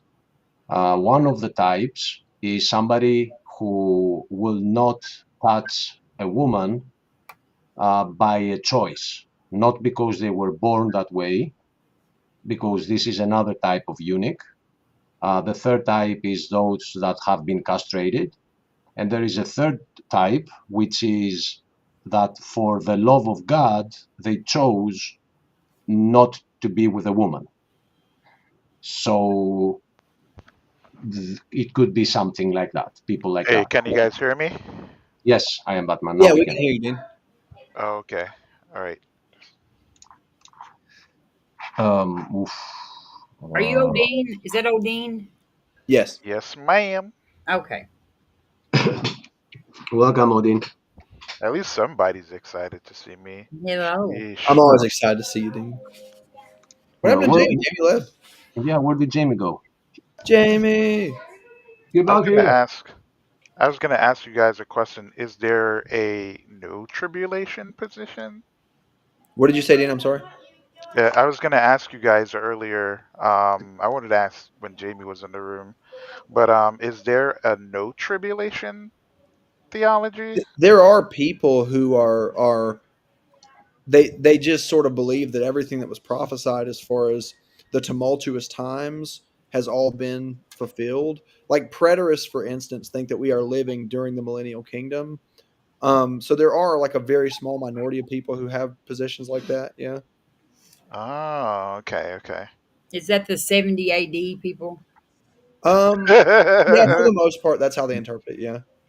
There are two types, the partial preterists, who just think that some parts have been fulfilled and then the tribulation part is in the future. And then there are the full preterists that think that everything has been fulfilled. And it's what Christian just said, that they believe that we are in the millennial kingdom right now, which I would add, it doesn't feel like it. You know what I always tell them, Achilles? I always tell them that we're about 2,000 years into the 1,000-year reign of Christ. Yeah, the Bible misjudged some dates and times there, it appears. You know, give or take 1,000 years. And I Two. tell Krista all the time, if preterism is correct, we got hosed. Because this Right. new kingdom sucks. Yeah, he said that everybody would plant their own vineyard, and I don't even have a vineyard. I'll No take the war. old kingdom any day. No war, but this country I live in's been at war most of my life. Yeah. He said if they don't go to Jerusalem to worship, there won't be any rain on their crops, and it rains all the time, and ain't nobody around here worshiping at Jerusalem. And you know what, Christian? I live in Alabama now, but I've lived in Georgia, as you recall, and you're right, it rains a whole bunch there. It also says there will be no tears, there will be no pain, there will be no suffering. And I don't know if preterists have been looking around them, but there's pretty much a lot of that. I don't see no temple coming from the sky either, or no new. Right, we would have noticed, wouldn't we? I don't see the Mount of Olives splitting in two and water, living water, gushing from it either. Yeah, no. What's disappointing is that there are some very some scholars that are very dear to my heart, that they've taught me so much stuff, and they believe in Calvinism. They are Calvinists, and it's so disappointing when everybody can see that that's not the case. But there is another type. I don't know. Let me just describe that for you, Odin. You might know it. I don't know. The reason we arrived to the tribulation time is the book of Daniel that speaks of that 7-day period, which we call years. And then in the book of Revelation, it speaks of the woman, which we know it to be the church, that will live for 3.5 years. And that's the half of 7 years. So there is always a chance that because we're human, we might all be getting it wrong. There might be a time. I always reserve that possibility, Achilles. Right. We should be humble about this, because I do think if you were in the previous discussion that we were having, not you, Christian, but if somebody is humble about the fact that I might be wrong, then there should be no split in families the way we talked about this issue, separating a family because they have like a different position. So, we got to remain humble. Can I just say that even though this is not something I've studied, you guys probably at this point know the stuff that I've studied even a little bit, right? This is different because I've written papers on them, but I haven't studied this, but just with the, my basic understanding, I don't think any of what we are discussing when it comes to the tribulation and stuff like that, I don't think any of that will happen until probably like thousands upon thousands of years in the future. Because I'm going to be honest, based on what I remember from what I read, right? Christianity is going very strong right now. The church is very strong. Relative to how we used to fight and war against each other in the past, just 100 years ago compared to now, it's it's not even close. We're not even worrying as much. There's not as so. I think when Christ returns, it's going to be like a Sodom and Gomorrah situation, or an Ezekiel situation, where the whole planet is just so messed up, and people are so messed up because of sin and oppression, to where the Father is going to be like, okay, time's up. I can't deal with this anymore, and the judgment will start its process, right? Because every time judgment happens, you know, the judgment is personal, right? Christ is here on earth, and he's making a judgment on a group of people, right? And in terms of the 144,000, right? The Lord is always going to keep his promise, in that he always leaves a remnant, right? A remnant of Jacob will always exist. But notice that each time the remnant comes up, right? The remnant are people who are actually the most faithful to him, right? That's the one thing that you always, they're considered saints, so to speak, depending on your May I give a, persuasion. a short response Sure. to what you've said so far? Because if I'd you like to continue, also. yeah, because if you continue, it's more subjects, and we're gonna like get lost in the, you know. So I'll try to keep it short. First off, you said at the very, very, very beginning that you've studied different things, and we know. I don't know anything about you. I know one thing about you. I know you like Bleach, and you're my man. All right. The others, Bleach the is others, awesome. the others in the panel, they don't even know what I'm talking about. I don't know. I don't know if you watched the Thousand Year War yet. Have you? Oh boy, come on, bro. You can't ask me that I question, thought y'all bro. meant that stuff that Trump said to inject in our veins for COVID. I wasn't sure. What? Have you watched the new season, the Thousand Year War? Yes, sir, and I can't wait for it to continue. Come on, man. They left us hanging. Come on. Yeah, that's not Anyway, fair, bro. yeah. Anyway, so here's the thing. There is another perspective that I'm going to invite you to look at, Okay. which is that there have never been times in the past where people have deviated from the gospel itself and have segregated Christianity so much. So right now, yes, we're not killing each other. I agree. But you see people, the Bible says that there will be an apostasy. So if you break down that word in Greek, it means distance. And so many have distanced themselves from the truth because it is not convenient. So we have all these sects that call themselves the original church, and if you're not with us, then we label you a heretic, we label you anathema.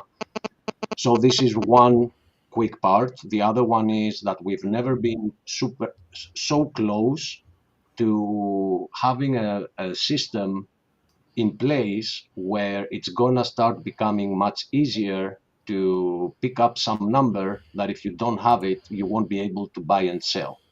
In the past, there had never been people shopping with their watch the way they're shopping now. Everybody has their credit card in their watch or in their smartphone, and they shop with it. At some point, if they block that smartphone because you did something, because you didn't take the mark, you won't be able to buy or sell. So this is getting employed in all companies we got all companies mandated now to use credit cards. It's very rare to find places where you can use cash. So that is a second indication that we might be way closer than where you put it in time. And I had a third one. My point is on But I'll time. leave this to another panelist. Go ahead, Steven. I mean, no, if you can think of your third point, go ahead. I don't. Yeah, go ahead. But it's interesting that we both had the same point. So I do agree with you from study that the time is way far out. I don't think it's as close as everyone or a lot of people believe it is. You put it out thousands of years. From my study, I think the most accurate, detailed calculation of the age of the Earth is somewhere about 6,300 to 400 years old. So I believe we're probably about 6 to 700 years from his return. I think his return will mark the 7,000th year, the beginning of which will be his millennial reign. So I think we do have time, but when I look around me and I see the Earth just totally falling apart, I am reminded at how quick the beast system and the antichrist system could come into place, like just overnight, at like a time never before.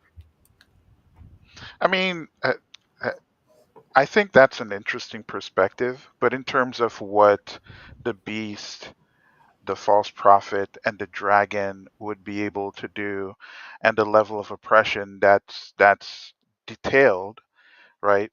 Um, uh, I mean, unless you don't, unless you don't see them as actual, like, individuals, right? Doing things, I see them as individuals, and the amount of power and influence that they're going to be wielding, right? Most people would consider those things to be miracles, right? But it's just going to be technology. And I think, like, right now, You're referring to the lying signs and wonders? yeah, right. And so if they're performing these signs and wonders, right, and I understand that where their power comes from, right, but ultimately the devil always used the power that's available to man, right, to enforce his will on the planet and on people. And so if they're doing those things, I think it's going to be used through technology. And based on, as someone who works within that industry, that level of technology is it's a good distance away from now for various reasons.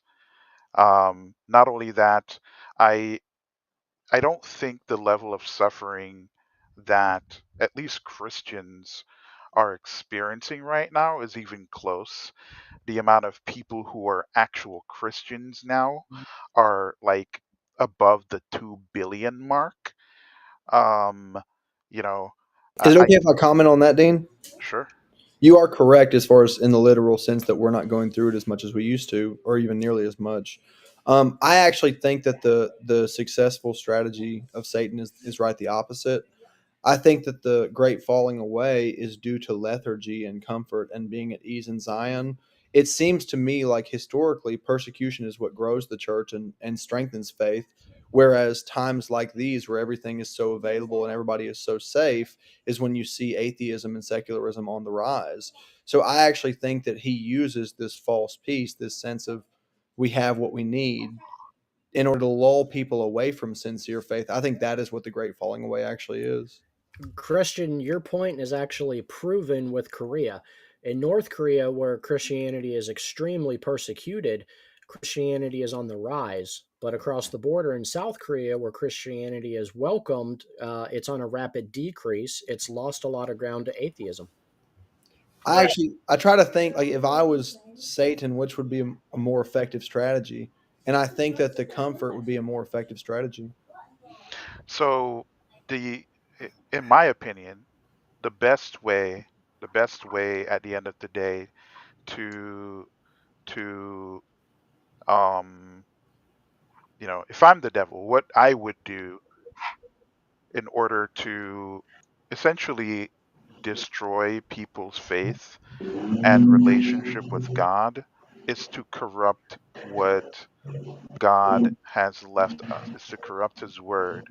How do you corrupt God's word? By mixing it with concepts and ideas that are essentially antithetical to what they're supposed to achieve. The, you know, Pike knows me personally. I don't mix politics and Christianity or any social beliefs with Christianity. If you're a Christian, you're a Christian, right? You're not a, liberal Christian or a conservative Christian. You should be a Christian, and you should live by those Christian values, which is given to us by Christ and his disciples, right? Now, Well said. that's just my personal opinion. Everyone can do what they want. However, the best way to get people to go against or to do things against their core belief is to give them two masters, right? The master can be politics, it could be social issues, it could be greed, it could be a host of things. As long as you give them another master, there is a really good chance, unless they go through some really difficult times, right? They're going to pick one master over the other, and it's going to be the one that's on earth, not the one in heaven. 100% agree. And I think that kind of contradicts your previous point.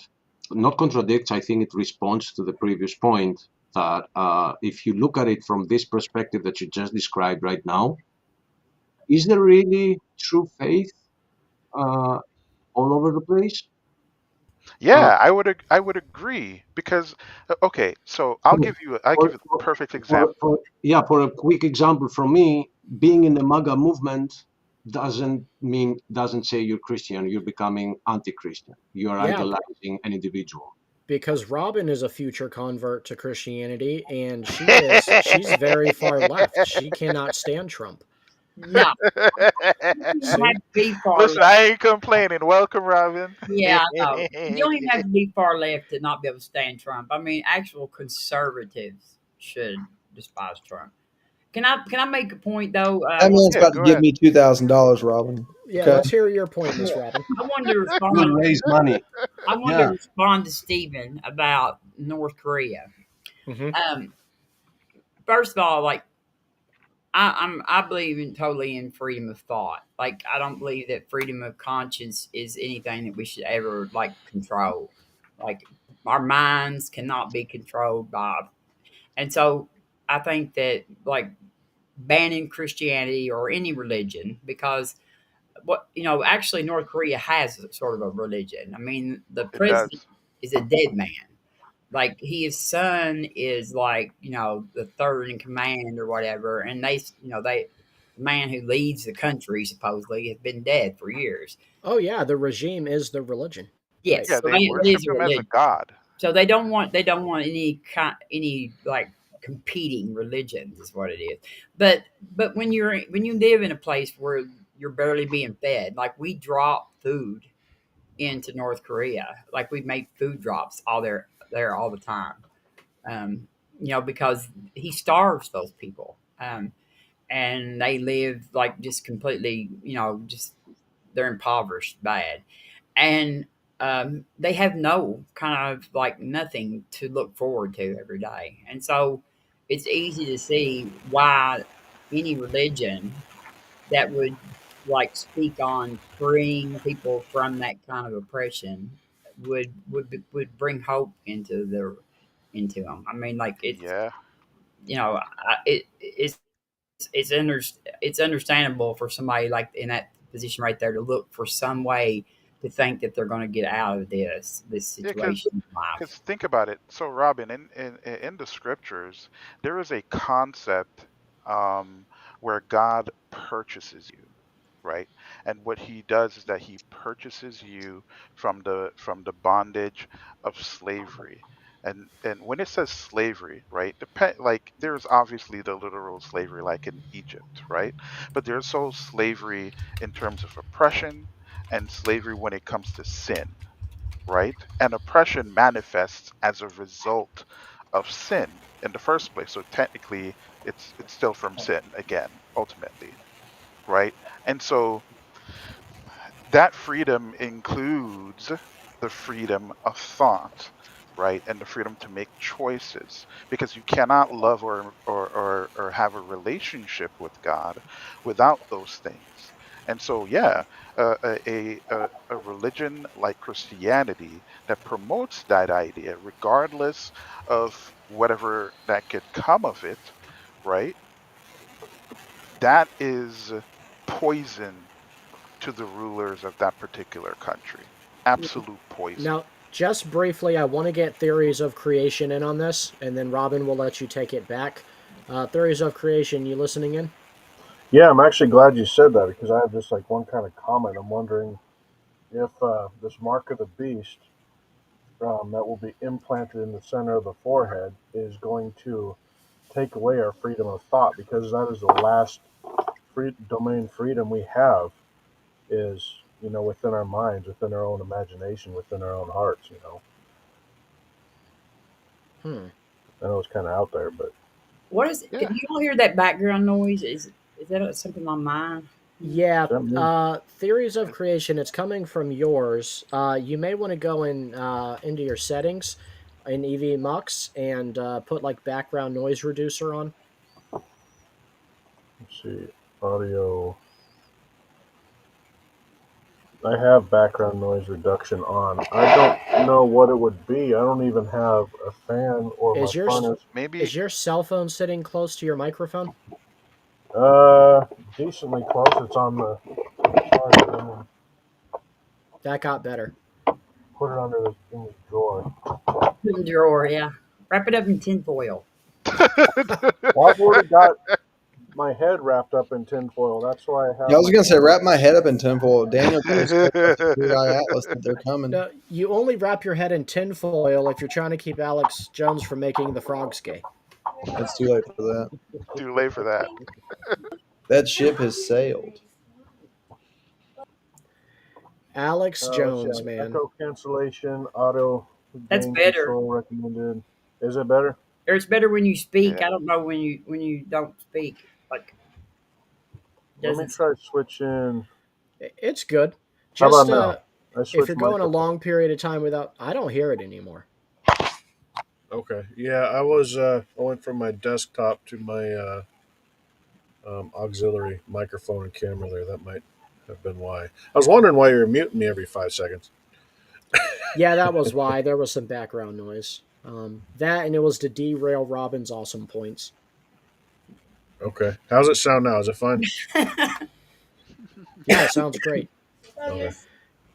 It looks like Achilles went to go feed the doggies. So, Robin, do you want to respond to the last point that I Am Batman was making? And Pike, you can get in on it. You're No, all no, welcome to get I in on it. agree. I agree with Odin. I mean, like it's like I don't I'm an atheist, but I do believe that Allegedly. yeah, I am, but allegedly, but I do believe that places like North Korea, do not want competing religions. I mean, like I believe that, and because um, and I feel like that anytime people are like it bothers them that there are competing religions, that shows some sort of weakness in what they believe. I think.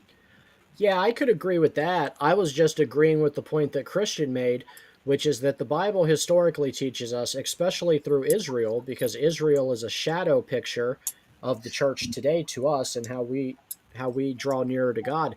And historically, every time Israel was prosperous, they got really deep into pagan worship and idol worship, idolatry of all types, and they got away from God. And God would have to send them through various forms of persecution in order to draw them back in closer to Him. And I think Korea was a perfect example to solidify Christian's point. North Korea, Christianity's on the increase. Across the border, where it's free to worship God, it's on the decrease. It's going down because they have the freedoms, they have atheism, they're getting more enlightened. Yeah, I just don't think that religious freedom would ever lead to. It doesn't have the same results as religious persecution. What I mean to say is, I don't believe religious persecution will ever lead to the great falling away. I think that only religious liberty and, like the phrase in the scriptures, being at ease in Zion, I think only that can lead to the great falling away. And Christianity has to become very, very populous around the world in order for there to be a great falling away. And like Dean was saying, now you're pushing 2,000 people that name the name of Christ. So we're primed and ready in a Two position billion. falling away. 2 billion. That's what I meant. 2 billion. Yeah. 2,000. I got 2,000 kids, Bro, Robert. yeah, right. That's what I was about to say. Yo, you're probably talking about his kids. In order to have a great falling away, you have to have a great number of professing Christians. You know what I mean? Yeah. But I mean, at the same time, right? Because like now I'm thinking about it, right? Like you have a situation where a large percentage of Christians are of the persuasion of serving two masters. Because you can actually kind of flip my idea on its head and be like, well, you just made the point that how the devil would essentially erode the church from within, which is to cause a great falling away, is to have people serve two masters, right? And so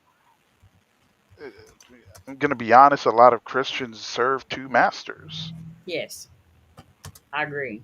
In fact, they seems like to me that they serve one way more than the other. Yeah, I the agree Lord with said that. that. Lord said that they'll, hate one and love the other, meaning I have, preference. like in our current situation now in the United States, I have a hard time seeing how anybody who calls himself a Christian. Robin, you trying to tell me you don't think Kenneth Copeland's sincere? Come on, Robin. Is Copeland, is he still alive? Oh, yeah, he's still blowing the wind of God. Oh, okay. Well, I don't know, but That man got jets on jets. I His knew God told him he's going to live to be 120. I knew some of them. Oof. Some of those guys died last year. So, but like, like like when you're like pushing not to feed people and your stuff, and even this is one thing I don't understand about MAGA. It's in the Bible. I've read parts of the Bible.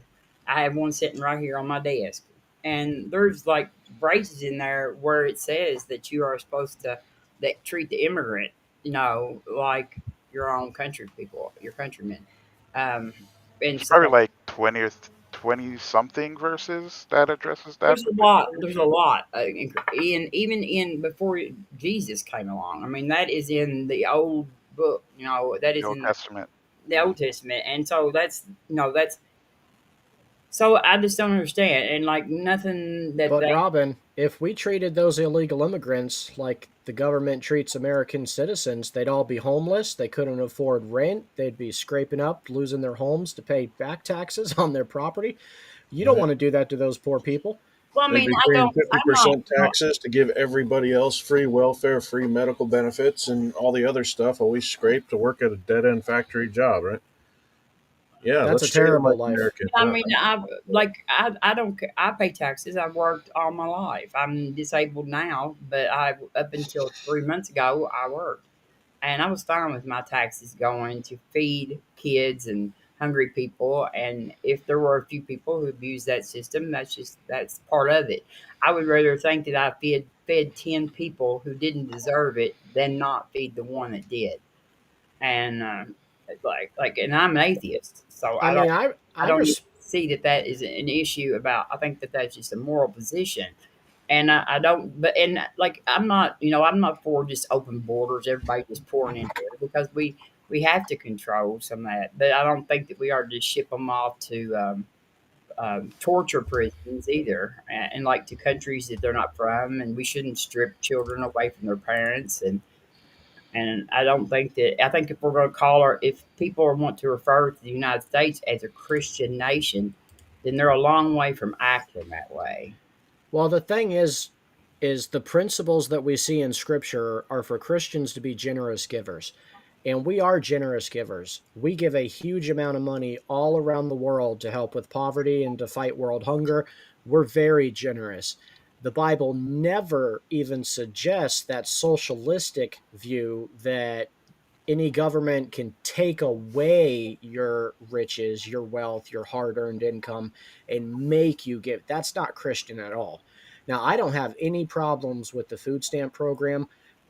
Individual tax-paying Americans end up spending very little in hindsight on on the food stamps. I think it's under $5 an American who pays taxes goes towards food stamps. $5 a month to help feed people that are struggling. But also, I would point out, Robin, in ancient times, even, yes, we were commanded to treat the alien or immigrant the same as our own countrymen, but those nations always reserve the right to kick out aliens who were violating their laws, who were, a pestilence to society. Like, they didn't have to keep every traveling alien. It's just the aliens you allowed into your country, you have to treat them the same as your countrymen, which I think we do a pretty good job of. I think we do a terrible job of it. But and like I said, I know we have to get rid of. But I want to ask y'all something. Have y'all seen this? Like this TikTok video? This woman. Do y'all know about it? It's gone viral. Okay, she lives in Kentucky. She's an atheist. She calls like a whole bunch of churches. I don't know how many actually it turned out to be, but she calls them. She has a recording of a baby crying. She tells them that she has a job and that she is her baby ran out of formula the day before, and that she has no formula, and asks them will they buy her some formula. And she calls a bunch of churches, and she gets a lot of responses of yes. One man in particular that lived in Kentucky, a man, like he cried over it and was like willing. And then of course after she's been tells them all this, at the end she tells them that she was that she did not actually have a baby, and that she had just was doing this as a thing. But she got like it was like 80% turned her down. 80%. Can I And throw in one comment real quick? My first thought is usually when somebody asks me for something, I usually seek the Spirit, and God, who knows all and everything, can usually discern what's going on. And if He's going to reach out to this lady if the lady's falsely reaching out to churches, obviously the Spirit isn't really going to lead people to give to her if He senses that she's doing it falsely or lying to them, right? well, I mean, it didn't.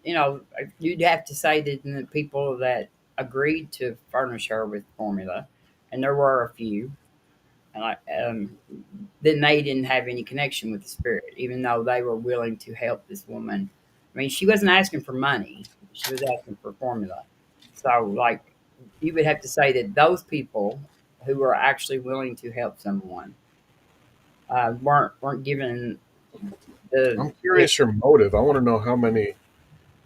Um, I'm not. See, I'm not. I can't remember her name. Even it's been like all over TikTok though, and I don't have TikTok, so that's one reason why I'm not. But like I saw a bunch of stuff about it on. I can see if I can find it. Um, but it's made a big deal because like a lot of people just told her plain no, and I mean the bigger the church, it seemed like the less likely they were to help her too. Well, there's a That's difference definitely between true. picking up the phone. A lot of people can pick, up the phone and ask anybody and beg anybody. But if you're real sincere and you're really in a desperate of a situation, I think you'd be more likely to go knock on their door, walk into church. If I saw, a woman, or a single mother who had a baby and was starving and she walked into the church, I'd be more likely to give her something than just a phone call because you get so many spam calls all the time. Uh, I'd almost encourage her to go do that and try it again. Even borrow somebody's kid and say, I need formula, and then go refilm the video and see what kind of results you get that way. she records it. Like you can type into YouTube, woman calls churches looking for baby formula, and there's like all kinds of videos that come up about it. But maybe y'all want to watch that maybe later or something. I And you thought, said she's an atheist. I'm wondering if her motive is to just, bring hate down on churches and try to. or maybe or expose the fact that many churches are not actually.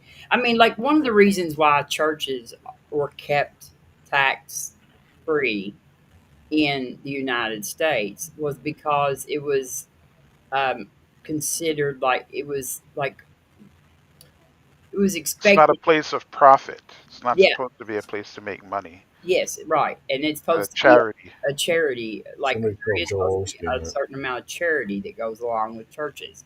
That's And how I know that I'm the right kind of minister, Robin, because I'm not making any money. yes, Yet.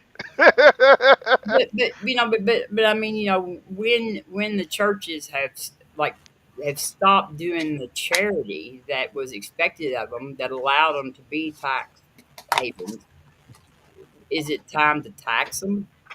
You know what I mean? Like instead of like, you know, because that was the expectation of the churches, because that was in the past, that was more of a church thing.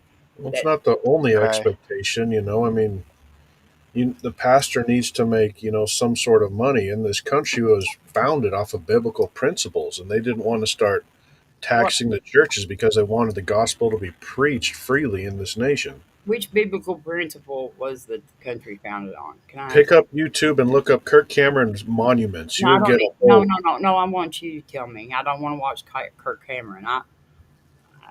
I mean, like if you don't mind, that would be that would be great because I would love to know. Um, Man, you put me on the spot here.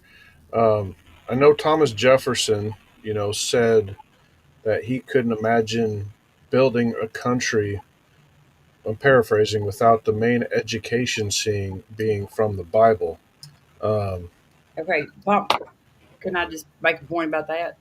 Thomas Jefferson took a razor knife to the Bible and cut out every supernatural event in the Bible. Like it's called the Jeffersonian Bible, and it's on display in the was the museum in Washington D.C. The Smithsonian. It's on display in the Smithsonian, and he took a razor knife and cut out every supernatural event in the Bible. um, so I know the Constitution says. Sorry, I was looking a couple things up. Declaration of Independence assertion that all individuals are created equal, endowed by their Creator with certain unalienable rights, reflects biblical ideas of innate human dignity, No, limited government, moral and religious liberty. wait a minute, wait a minute, wait a minute, wait a minute. Okay, you're Uh, reading something like that's not in the Declaration of Independence, though. What you said about I mean, like you're adding to the Declaration. You read the part of it, but then the preamble within your. Are you reading something that is like explaining it or something? Or yeah, I don't have an actual copy of the Declaration of Independence in front of me. I can well, it pull it does up say and that read it. they're granted certain rights from their creator. It says their creator, like, but like I mean, I agree that we should always have freedom of religion. I do believe that. I mean, I believe that no one should ever be told what to think. Um, I just don't believe that. But Just to assist to help bring this out of the political argument, I want to make clear to you, Robin, that what you said about some churches is the very reason we here are talking about an apostasy and a falling away from the truth of the gospel. Yep. Because if you read, was it Corinthians? I think it is First Corinthians 13 that is defining love. It gives us a list of things that you might think you are doing as a Christian, but if you have love, you are nothing. And there is also the letter of John, the first letter of John, that describes love and says that if you have love, you are born of the Father. If you don't have love, you are not born of the Father. And the whole book and the whole history of the Old Testament to New Testament was a way to describe self-sacrificial love that God preserved for us so we can be saved and be purchased by the blood, as I am Batman was saying earlier. So the churches that are not that way and they're closing the door on atheists, we are with you for not calling them churches. They're not churches, and they're representing a terrible example that is leading people to say that if a church is like that, I don't want to be part of that. So we consider them guilty for being the bad example. So keep that in mind. That's not what a church should be. I mean, I agree. I And mean, if we you don't have to, theories of creation, we don't have to go into the political stuff because they don't usually like politics on here anyway. So that's let me just say this, right? Because Christ said to his disciples that we, right, the body, his children, will do greater things than him, right? And if you really look at it for all intents and purposes, right, in terms of what the church has done to just help people, right? Setting up orphanages, setting up systematic places of healing, we would call them hospitals today, setting up global charities. Like the church has done a lot and is still doing a lot right now. And yes, is there some corruption?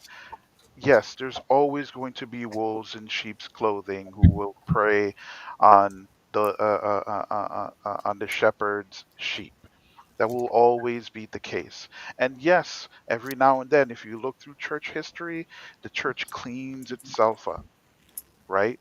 But they'll always just pop back up.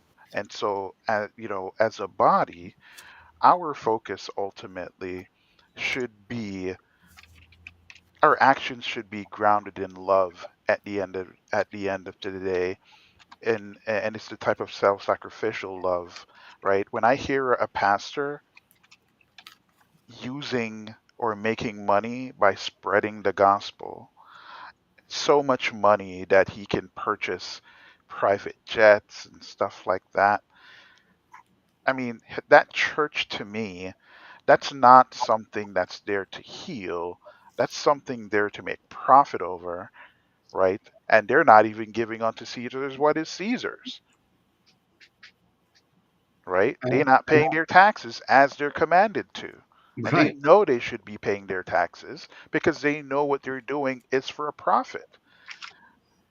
I agree. But they drive the same streets, that supposedly taxis are paying, because let's face it, they're going elsewhere. But supposedly that's what taxis are. And Jesus did make a distinction there and said, give to the Father what belongs to the Father, and Yep. give to the Caesar what belongs to Caesar. It's his face on the dollar. No, Yeah, it it wasn't has the face dollar. on it. Yeah, Yeah. the government, it. I, I'm not going to sit here and be like, hey, Christians can't have political beliefs. You can have whatever beliefs you want, Yeah, of course. you know. Just don't idolize that much the way it has turned. I mean, Odin, I don't know if you've heard me say this before. I think that the new government of the US has hurt Christians way more than the previous government did. Because what the previous government did was obvious. You can see your enemy. But this one is turning them into idol worshippers, and it's happening underneath their nose. And I think it's more dangerous than the previous one. So it's a greater trap. Yeah, it's dangerous stuff, man. I mean, literally, the guy came up immediately when he got elected with a golden statue of himself in Gaza. Remember that? Like he made an AI video of a golden statue of himself on Gaza, and Yes. 70% of Christians, I'm not American Christians, I'm not gonna call all Christians, but 70% of Christians were like, yeah, I don't see the problem with that. It's fine. And I'm like, are you kidding me? Okay, Yeah, I was staying away from politics, and now you're going to go back into it. no, I mean, he's just using that as an example because this is more of a spiritual lesson type thing, like an example of serving two masters, It right? is. And It is. It you is know, biblical to make a distinction between politics and religion, because the Bible is clearly warning us against loving the princes of this world, because the world belongs to Satan. And I see a lot of Christians going for the princes, so they need to be warned. I just about your argument, guys. I do think that the U.S. Has been created supposedly on Christian ethics, but it was an all-encompassing nation, and that's why it has turned to what it has turned today, because it is not strict, and it has never been strict. Like we have communities, you have Muslim communities, you have Greek communities, you have Chinese communities. Like everybody is supposedly free, so that is more free to choose, whatever religion they want. So I think that is more of the premise of the Constitution of the US. I will agree with Robin. It's more of the freedom of religion, even Listen, man, though, the right? only Christian nation that I believe in and that should exist is when Christ returns. He judges everyone, and he presents that new, beautiful Jerusalem and a new creation, and everybody's good. That's the only Christian nation that I care about. And I and don't care and about that no other Christian nation. and that brings me a little bit back to the original point on the other discussion before I left you guys, and you like went off. I don't know even what I missed. Um, that there are some nations on the earth that call themselves Christians, a Christian nation, right? One of them is my country here, Greece. Now, this nation here is captive to orthodoxy. It is so captive to orthodoxy that they no longer call themselves Christians. That's crazy. Yeah, they call themselves Orthodox. So I've been walking since I got reborn, saved in 10 years ago. I've been going house to house talking about the gospel. Nobody has a Bible, and they call themselves Orthodox, but there is no Bible. Damn, not even a Bible app Yes. on their phone? I suppose some can, but they are not. This system has convinced them that it's a joke. You shouldn't even care for it. They don't know this whole thing about the apps being online. They just go to church every Sunday. They take the Eucharist, and then they think God is fine with all that. So the reason I'm bringing this up is to say that I think that the reason people don't see how rough these times are, when even those that call themselves Christian nations with the seal, we are a Christian nation, like sealed, like a sign, we have a contract, we are a Christian nation. They're no longer Christian nations. You can't travel as an American Christian. You wouldn't choose North Korea as a vacation, would you? Would you choose the Middle East? No, I don't think so. Would you choose China? So if you add them up, I don't think there has ever been time that Christians are so scared to travel as much as we are right now.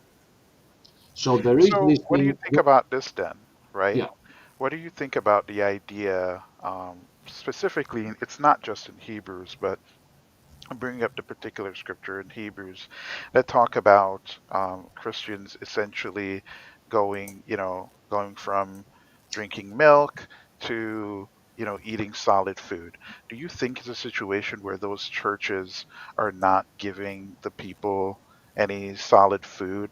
They're not allowing them to mature in their relationship with Christ? Because if all people because if so the tricky thing with religion is that it could become culture, right? And it has in my country, Oh, okay, that's 100%. fair. Yeah. And I agree 100%, because Jesus, quoting scriptures when he was talking to Satan, he said, "It is written that man will not live only with bread, but with spiritual bread," right? Yep. And yeah, we're not getting no spiritual bread here. But you get some bread every Sunday, which they say has been blessed to be God's, the body of Christ, and that's it. A cracker. So even my neighbor, I will point out with my hand here, my house across the street, they don't know Christianity. The house next to that, they don't know Christianity. The house next to it, they don't know Christianity. The house next to me, oh, she is a believer, but she doesn't have a Bible. She's an old woman that goes to church, helping about on everything that the church needs. She's daily inside the church. She takes the Eucharist every Sunday, and I guess all week, but she doesn't know what the Bible says. So Yeah. I'm bringing that in just, and when I said your original point was like how close we are, I think we are way closer. I think the apostasy is taking place, the falling away, the other translation for an apostasy is falling away. It is close, but I think the exact word is even more specific. It means distance. So we've distanced ourselves from the truth, which is loving your neighbor as you would love your own self and put God above both of you. It's that simple. And I think we live in a world where not only Christianity is not what it should be, It's not loving. but loving is on a real bad place. Like there is no empathy, there is apathy about everything, and I think we are way closer. I wish I am right because we can't live 1,000 years in this shit. I mean, But we won't. We Uh, won't. We won't be Achilles. We'll be dead before 1,000 years. We won't be dead. yeah, I mean, okay, but I'm not gonna take my life. But No, we ain't got to take our life. We just won't live 1,000 years, though. I know, but I'm saying I'm not gonna take my life. But I'm getting extremely disappointed every breath I take in this world. I mean, So but imagine Christians back then where they were experiencing like real persecution. Imagine their level. See, here's the thing, right? Like faithfulness, it's really when I did some research on faith in terms of what it means, not necessarily just from New Testament standpoint, but from the the Old Testament standpoint, really the word that should be used is faithfulness because an action is implied in there the same way with love, right? um and so I think for the most part that most Christians are loving people. And I think most of the problematic things that we do see um, is obviously from the minority, and I think that's just basically the wolves in sheep's clothing being wolves in sheep's clothing. yeah, and it's the minority that the magnifying glass falls upon, and Yeah. it, right? Yes. No, I agree. Even in denominations, like although let's say Mormons are a terrible religion, it is consisted of the greatest people. Like they have the greatest heart, right? They're the ones that are gonna help you. They're the ones that are gonna bake you a cake and bring it to your door. You know, they're great people. The same thing with Catholics, but you know, their religion is not close to the truth. The beautiful thing is that we're all going to be judged by our deeds and our hearts, regardless of how we choose to practice that religion, right? I'm not going to sit here and pretend like I'm a religious man. I would, write down my prayers and read them out, right? My conversations with the Father sometime are, they are they can be pretty frustrating. And it's not necessarily because my life is extremely difficult or whatever. I am not rich, you know, certainly not middle class, right? Is there But such thing anymore? relative to relative to what other people are experiencing, my life previously, you know, I am blessed and I appreciate that. So my prayers, a large part into, you know, getting getting people who need the help more help.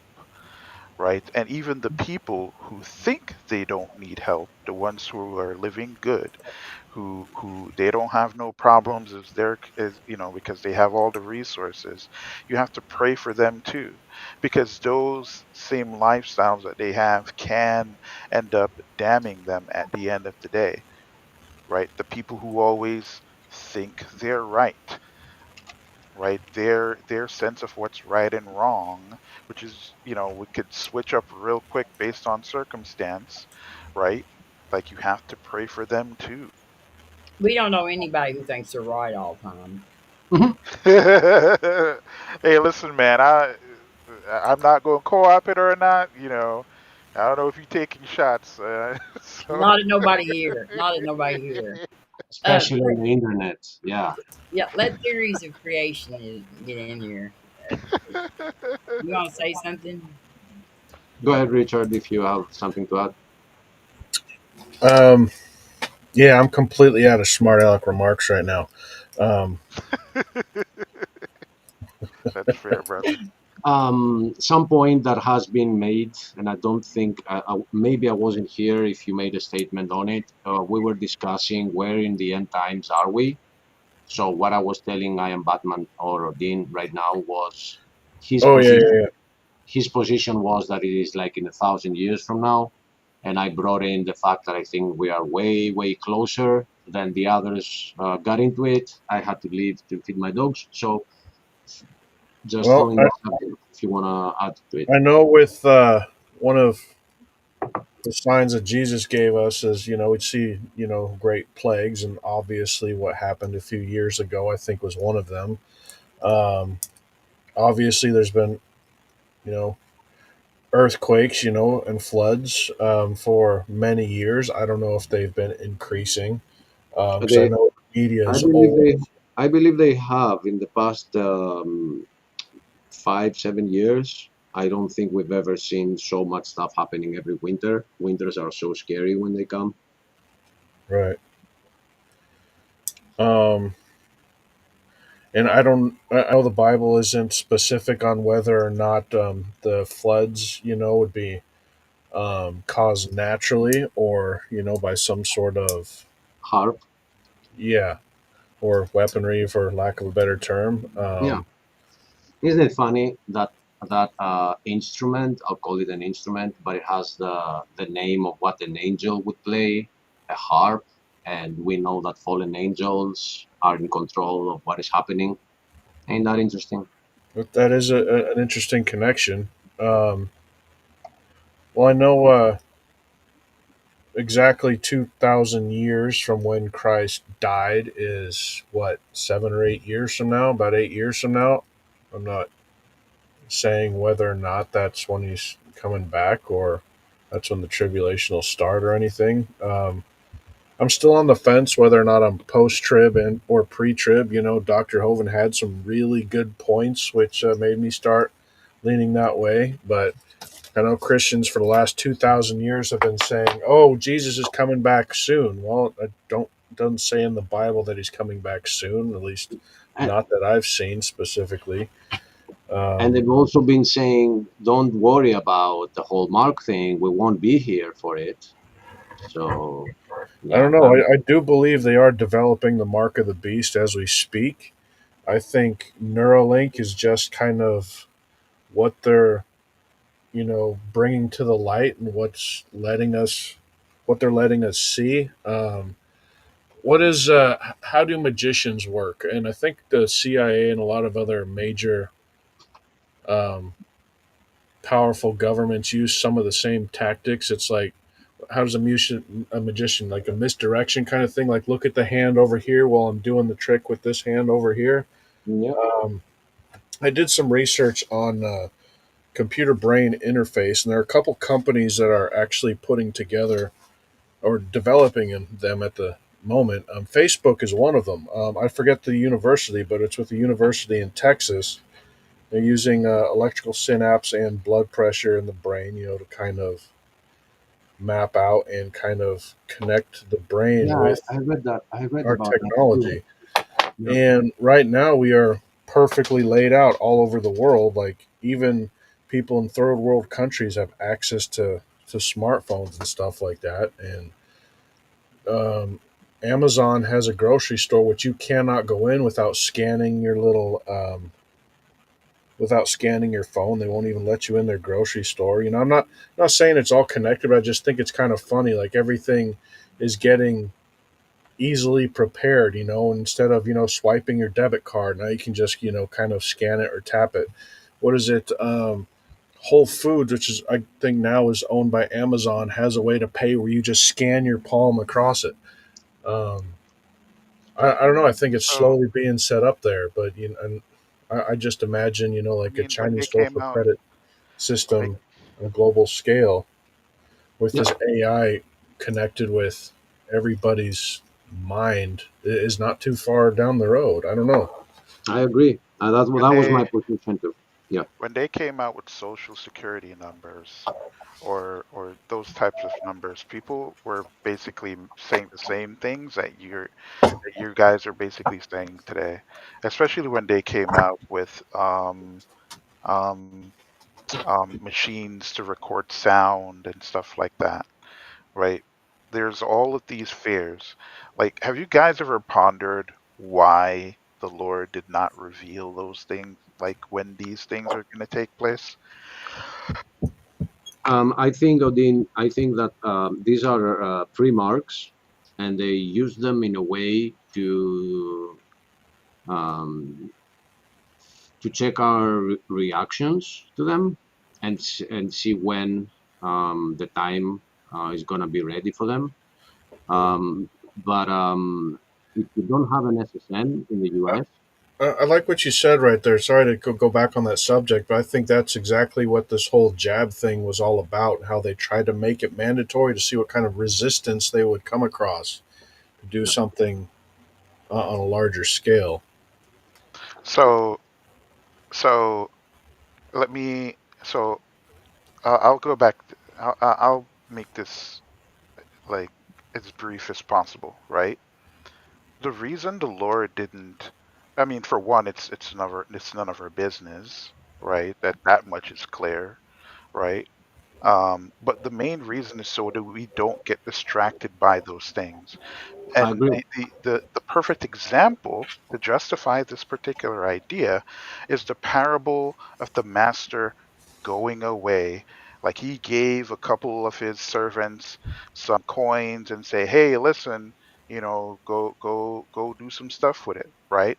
Mhm. Or like any parable where the master leaves, right? He, eh, he's talking about where your focus should be when he's not around, how you should prepare for his return. You don't know when exactly he's going to return. He knows when he's going to return, but you don't know. But he's saying even though you don't know, you should be prepared. How do you prepare yourself? I agree. I Loving agree. your neighbor, loving your Lord. And when I say loving your neighbor and loving your Lord, I mean in a self sacrificial, actionable way. You do things to make yourself holy because being a Christian, receiving the Holy Spirit, and being reborn in that Holy Spirit, you are preparing your mind, body, and soul to exist in a perfect creation, to be in perfect communion with God. That is what you are supposed to be doing, not I worrying about agree. all this other stuff. I agree. It's not that I disagree with what you're saying. I do think that a lot of the pre-trib, post-trib, all that is a bit distracting from what we should be doing, which is to go out there and make disciples. But I think it is in the same um, allegory that you mentioned. Isn't this the one with the talents that he gave every worker a talent, and Yeah, and they multiplied them, and one of them hid it in the ground? yeah, So I think that the ignoring some obvious facts that they show that it's way closer, you're getting in the danger that I don't need to rush it. it is way in the future, and that affects your zeal of preaching the gospel. I don't Because think. Yeah, because if you think you're closer, you're running instead of walking. If you think you're further away, you're like, yeah, okay, we got time. I'm just saying, but not you. I'm just saying the difference between the two, um, but brother, concepts. that's not the only thing that I said, right? You don't need to. You.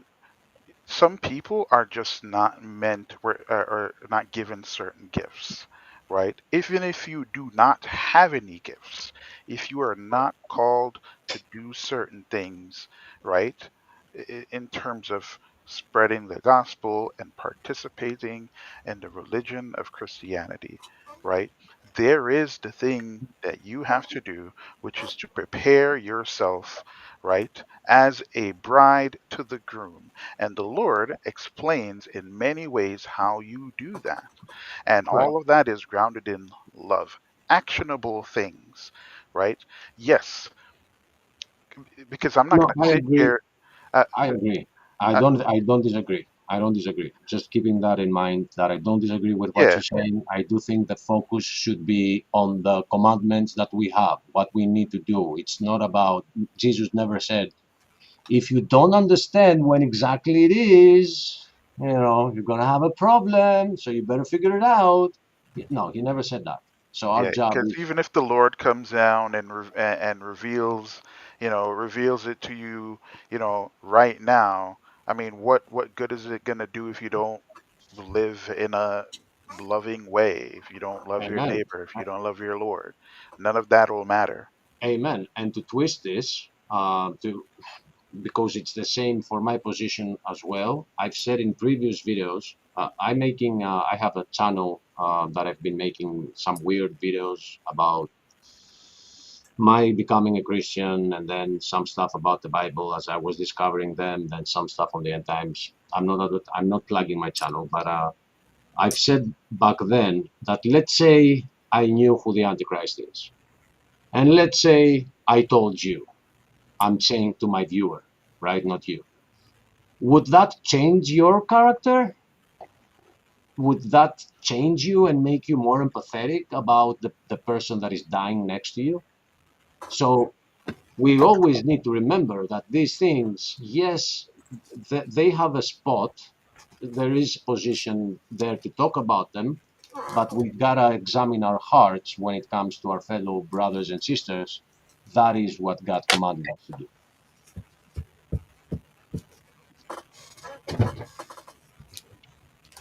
Right, Robin? Yeah, And in a sense, the reason it matters is because when we do discuss about it, there are people like Robin who might see that it is way closer, that they don't have all the time in the world because we have two ends. One is the end of the world, and the other one is our personal end. And maybe somebody that is listening who is an atheist might say, wait a minute, what they said here is actually a little frightening. I have a guy who talks about Neuralinks.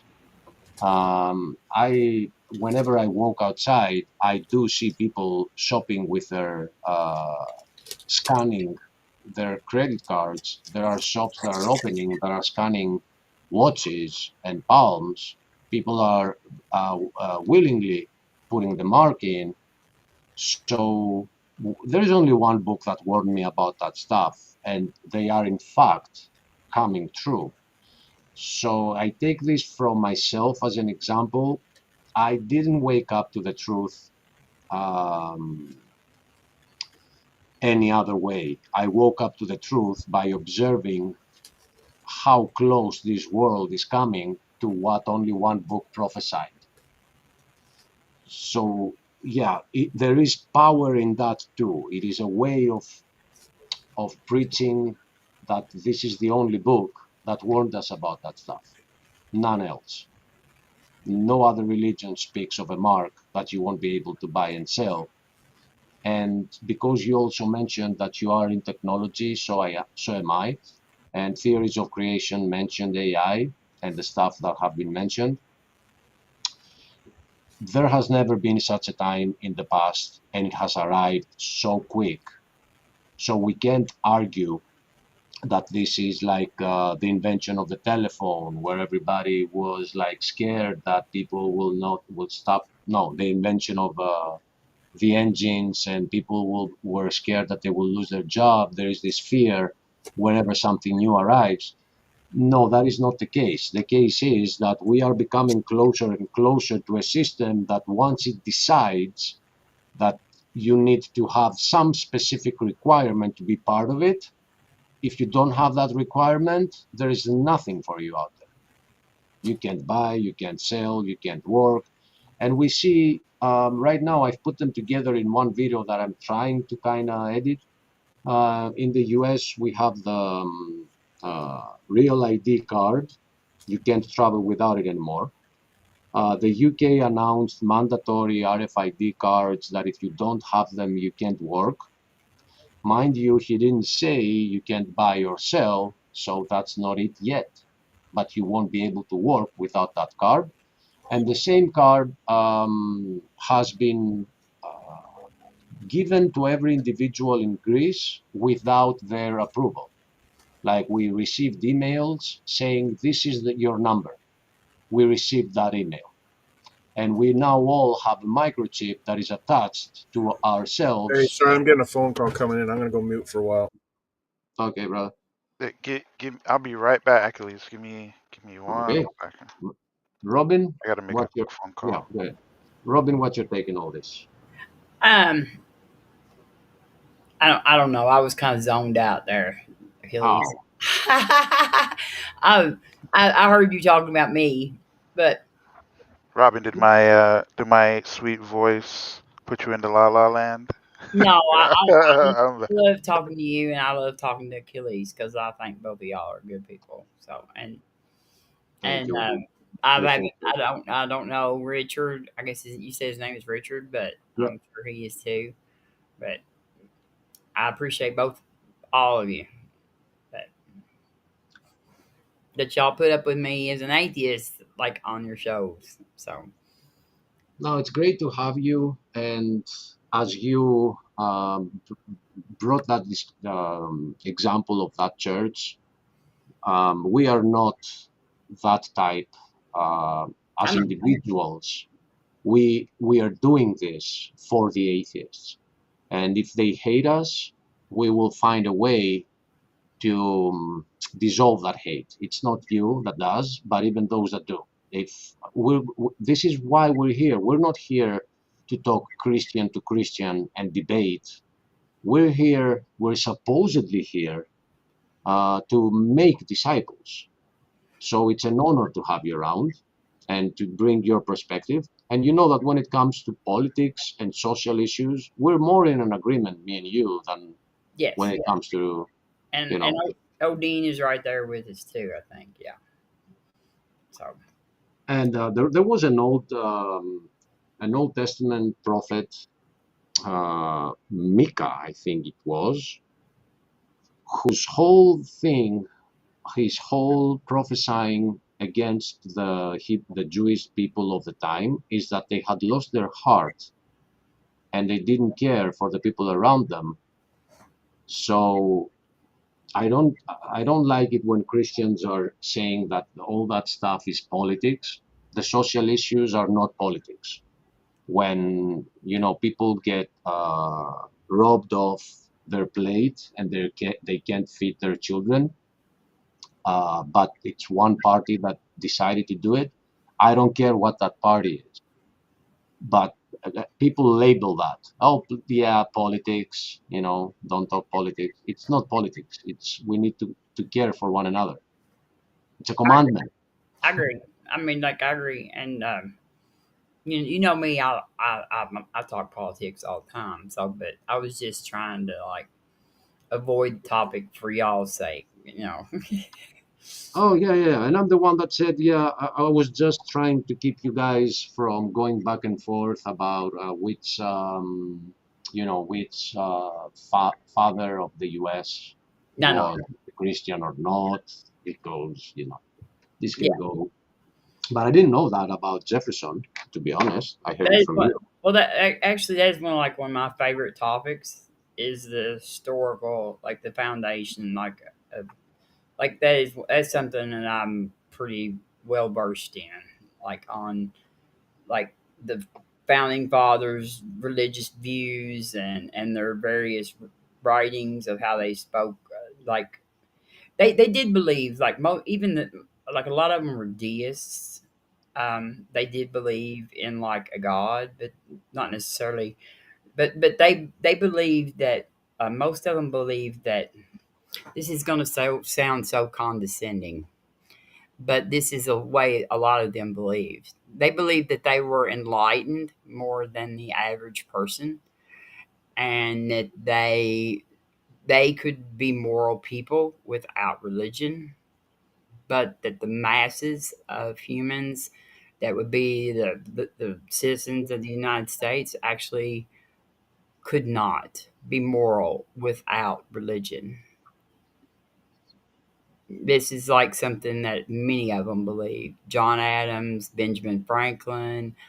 I mean, in their writings, even um, like they believe that they believe that moral men did not necessarily need religion because they could communicate with their God without religion. Here's the thing. I get that, and thank you for sharing that and letting me know. But my issue with that is that yes, religion has been used by any founding father of any nation, right? Religion has been used. But the reason we're doing this, being online and talking about Christianity, is because at some point in our lives we realized that it's not just religion, it is the truth. And the fact that it has been used by men doesn't change the fact that it is the truth. We discovered it. We had this transformation within us, which says that even if you're a moral person, you're not getting into heaven. You're getting into heaven not because of what you are, but because of what Jesus did for you.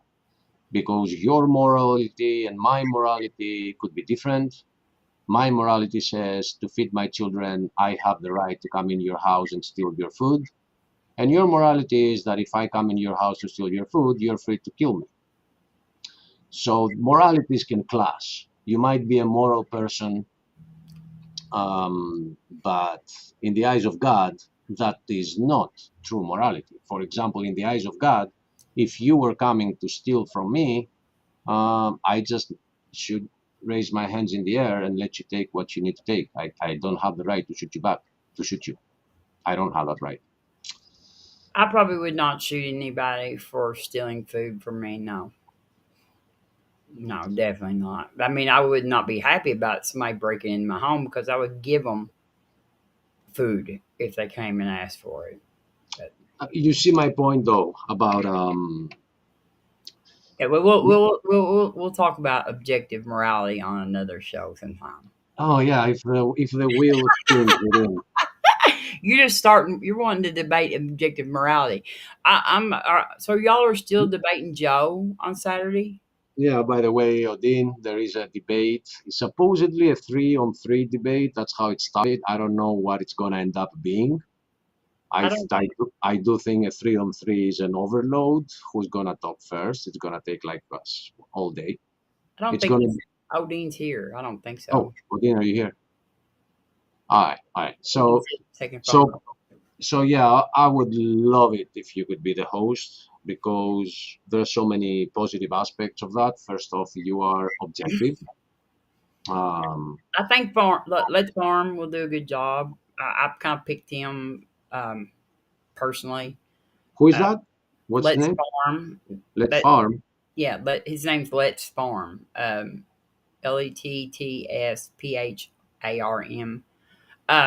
I just Pharmaceutical. like I'll be sitting with that elderly lady, and it confuses her when I have the computer on, and Like Okay, yeah. all the talking, and I'm talking, it confuses her, and she thinks I'm talking to her, Okay, yeah, gotcha. and it kind of takes me away from like the stuff that she needs, Yeah, like yeah, yeah, yeah. for her. Okay.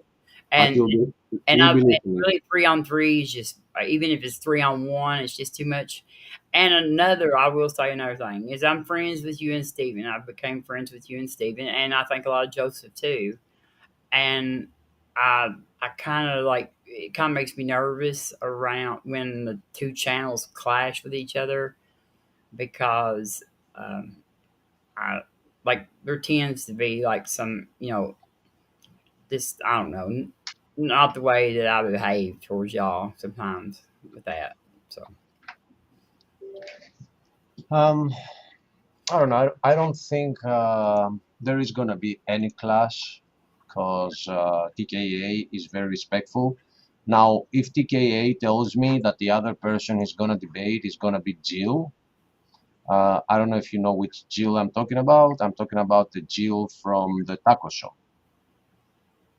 Jill from Taco Show. JIL That's Jill. that's Jesus is Lord. Yeah, I know Oh no Jill. no no no no no no no. No. Jesus is Lord is a different person. He goes by Jill, yes, but no, I mean the guy at taco show with the glasses.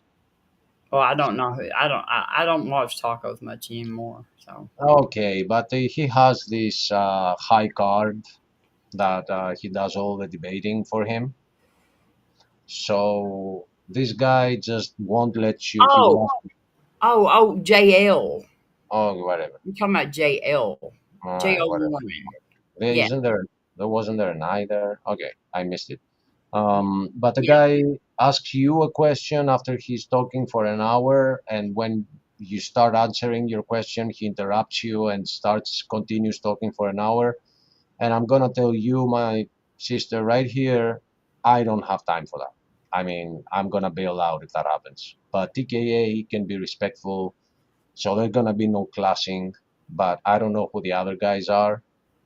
I So, don't think it'd be JL, but I have actually muted J. I have actually paid money to mute JL before wow. when he was I mean, you when he even was talking to paid. a Christian. When he was talking to a Christian, I actually muted J. I So like you JL. see. Don't get me wrong, but he does like to dominate the conversation. And I mean, why do you have the conversation? Like, go to your mirror. Go to your mirror and talk if Yeah, you love yourself that much. yeah. He talks over people, and he like has he has a specific argument, like, and he doesn't let other people respond. I agree with that. And then he says, I won, right? I suppose. It reminds me of a boxing fight where the opponent will never face the other opponent. They just run around them all the time until they're dizzy and they fall to the ground because they got so dizzy and, you know, they win by default. So, okay, look, since Stephen left too, Richard left too, I am Batman left, or is busy. And because it's 4:45 here, I think it's a good time to give an end to this. All right, I'm fine with that. Uh, and by the way, I think we went through different subjects in the wheel. The Yeah, wheel, yeah, the wheel also had a subject about the end times and the Antichrist, and we did that too. you need to We put beaver videos on there. beaver videos. That would be funny. I'm gonna add frog videos, and I'm gonna invite Maud for her videos with those frogs. I just love those videos. I love Yeah, how the frog is turning to the other one, and it's like, what did you just do? yeah, You yeah. better not do that again. Her proofs for evolutions videos are funny. Um, I didn't catch. I heard the word evolution, but I didn't catch the Oh, title. her proofs for evolution. I She has heard her proofs for evolution. raise them up, guys. Raise them up for evolution. It's our new guy. I mean, I'm with her. And I'm with her on other stuff too, but there are some things that I disagree with. Maud, are you still here? You are. Yes, Maud's still here, and BBM's here too, and Hey, baby. ST. I don't know, like, yeah. Yes, thanks for being around, Steve. I think you're having a good discussion there with the missing mod. I hope to see you on the panel as well. Yes, missing mod. I do disagree on some stuff with you. I think you were just saying in the chat that it would take a lot of money for them to actually have chemtrails. They pretty much have a lot of money. I mean, that's why we don't have Medicare. I'm just letting you know. So they do have the money. And contrails at some point, they evaporate. They don't become clouds. I'm just saying. But BBM pointed out that it's always 5 a.m. in Greece. yep, not yet. It's 5 a.m. right now. I still got 12 minutes. All right. Thank you, everybody, for being with us. God bless all of you, the theists and the atheists. And any last thoughts, dear Robin? No, goodbye, everybody. We'll see you next time when I find the ending video.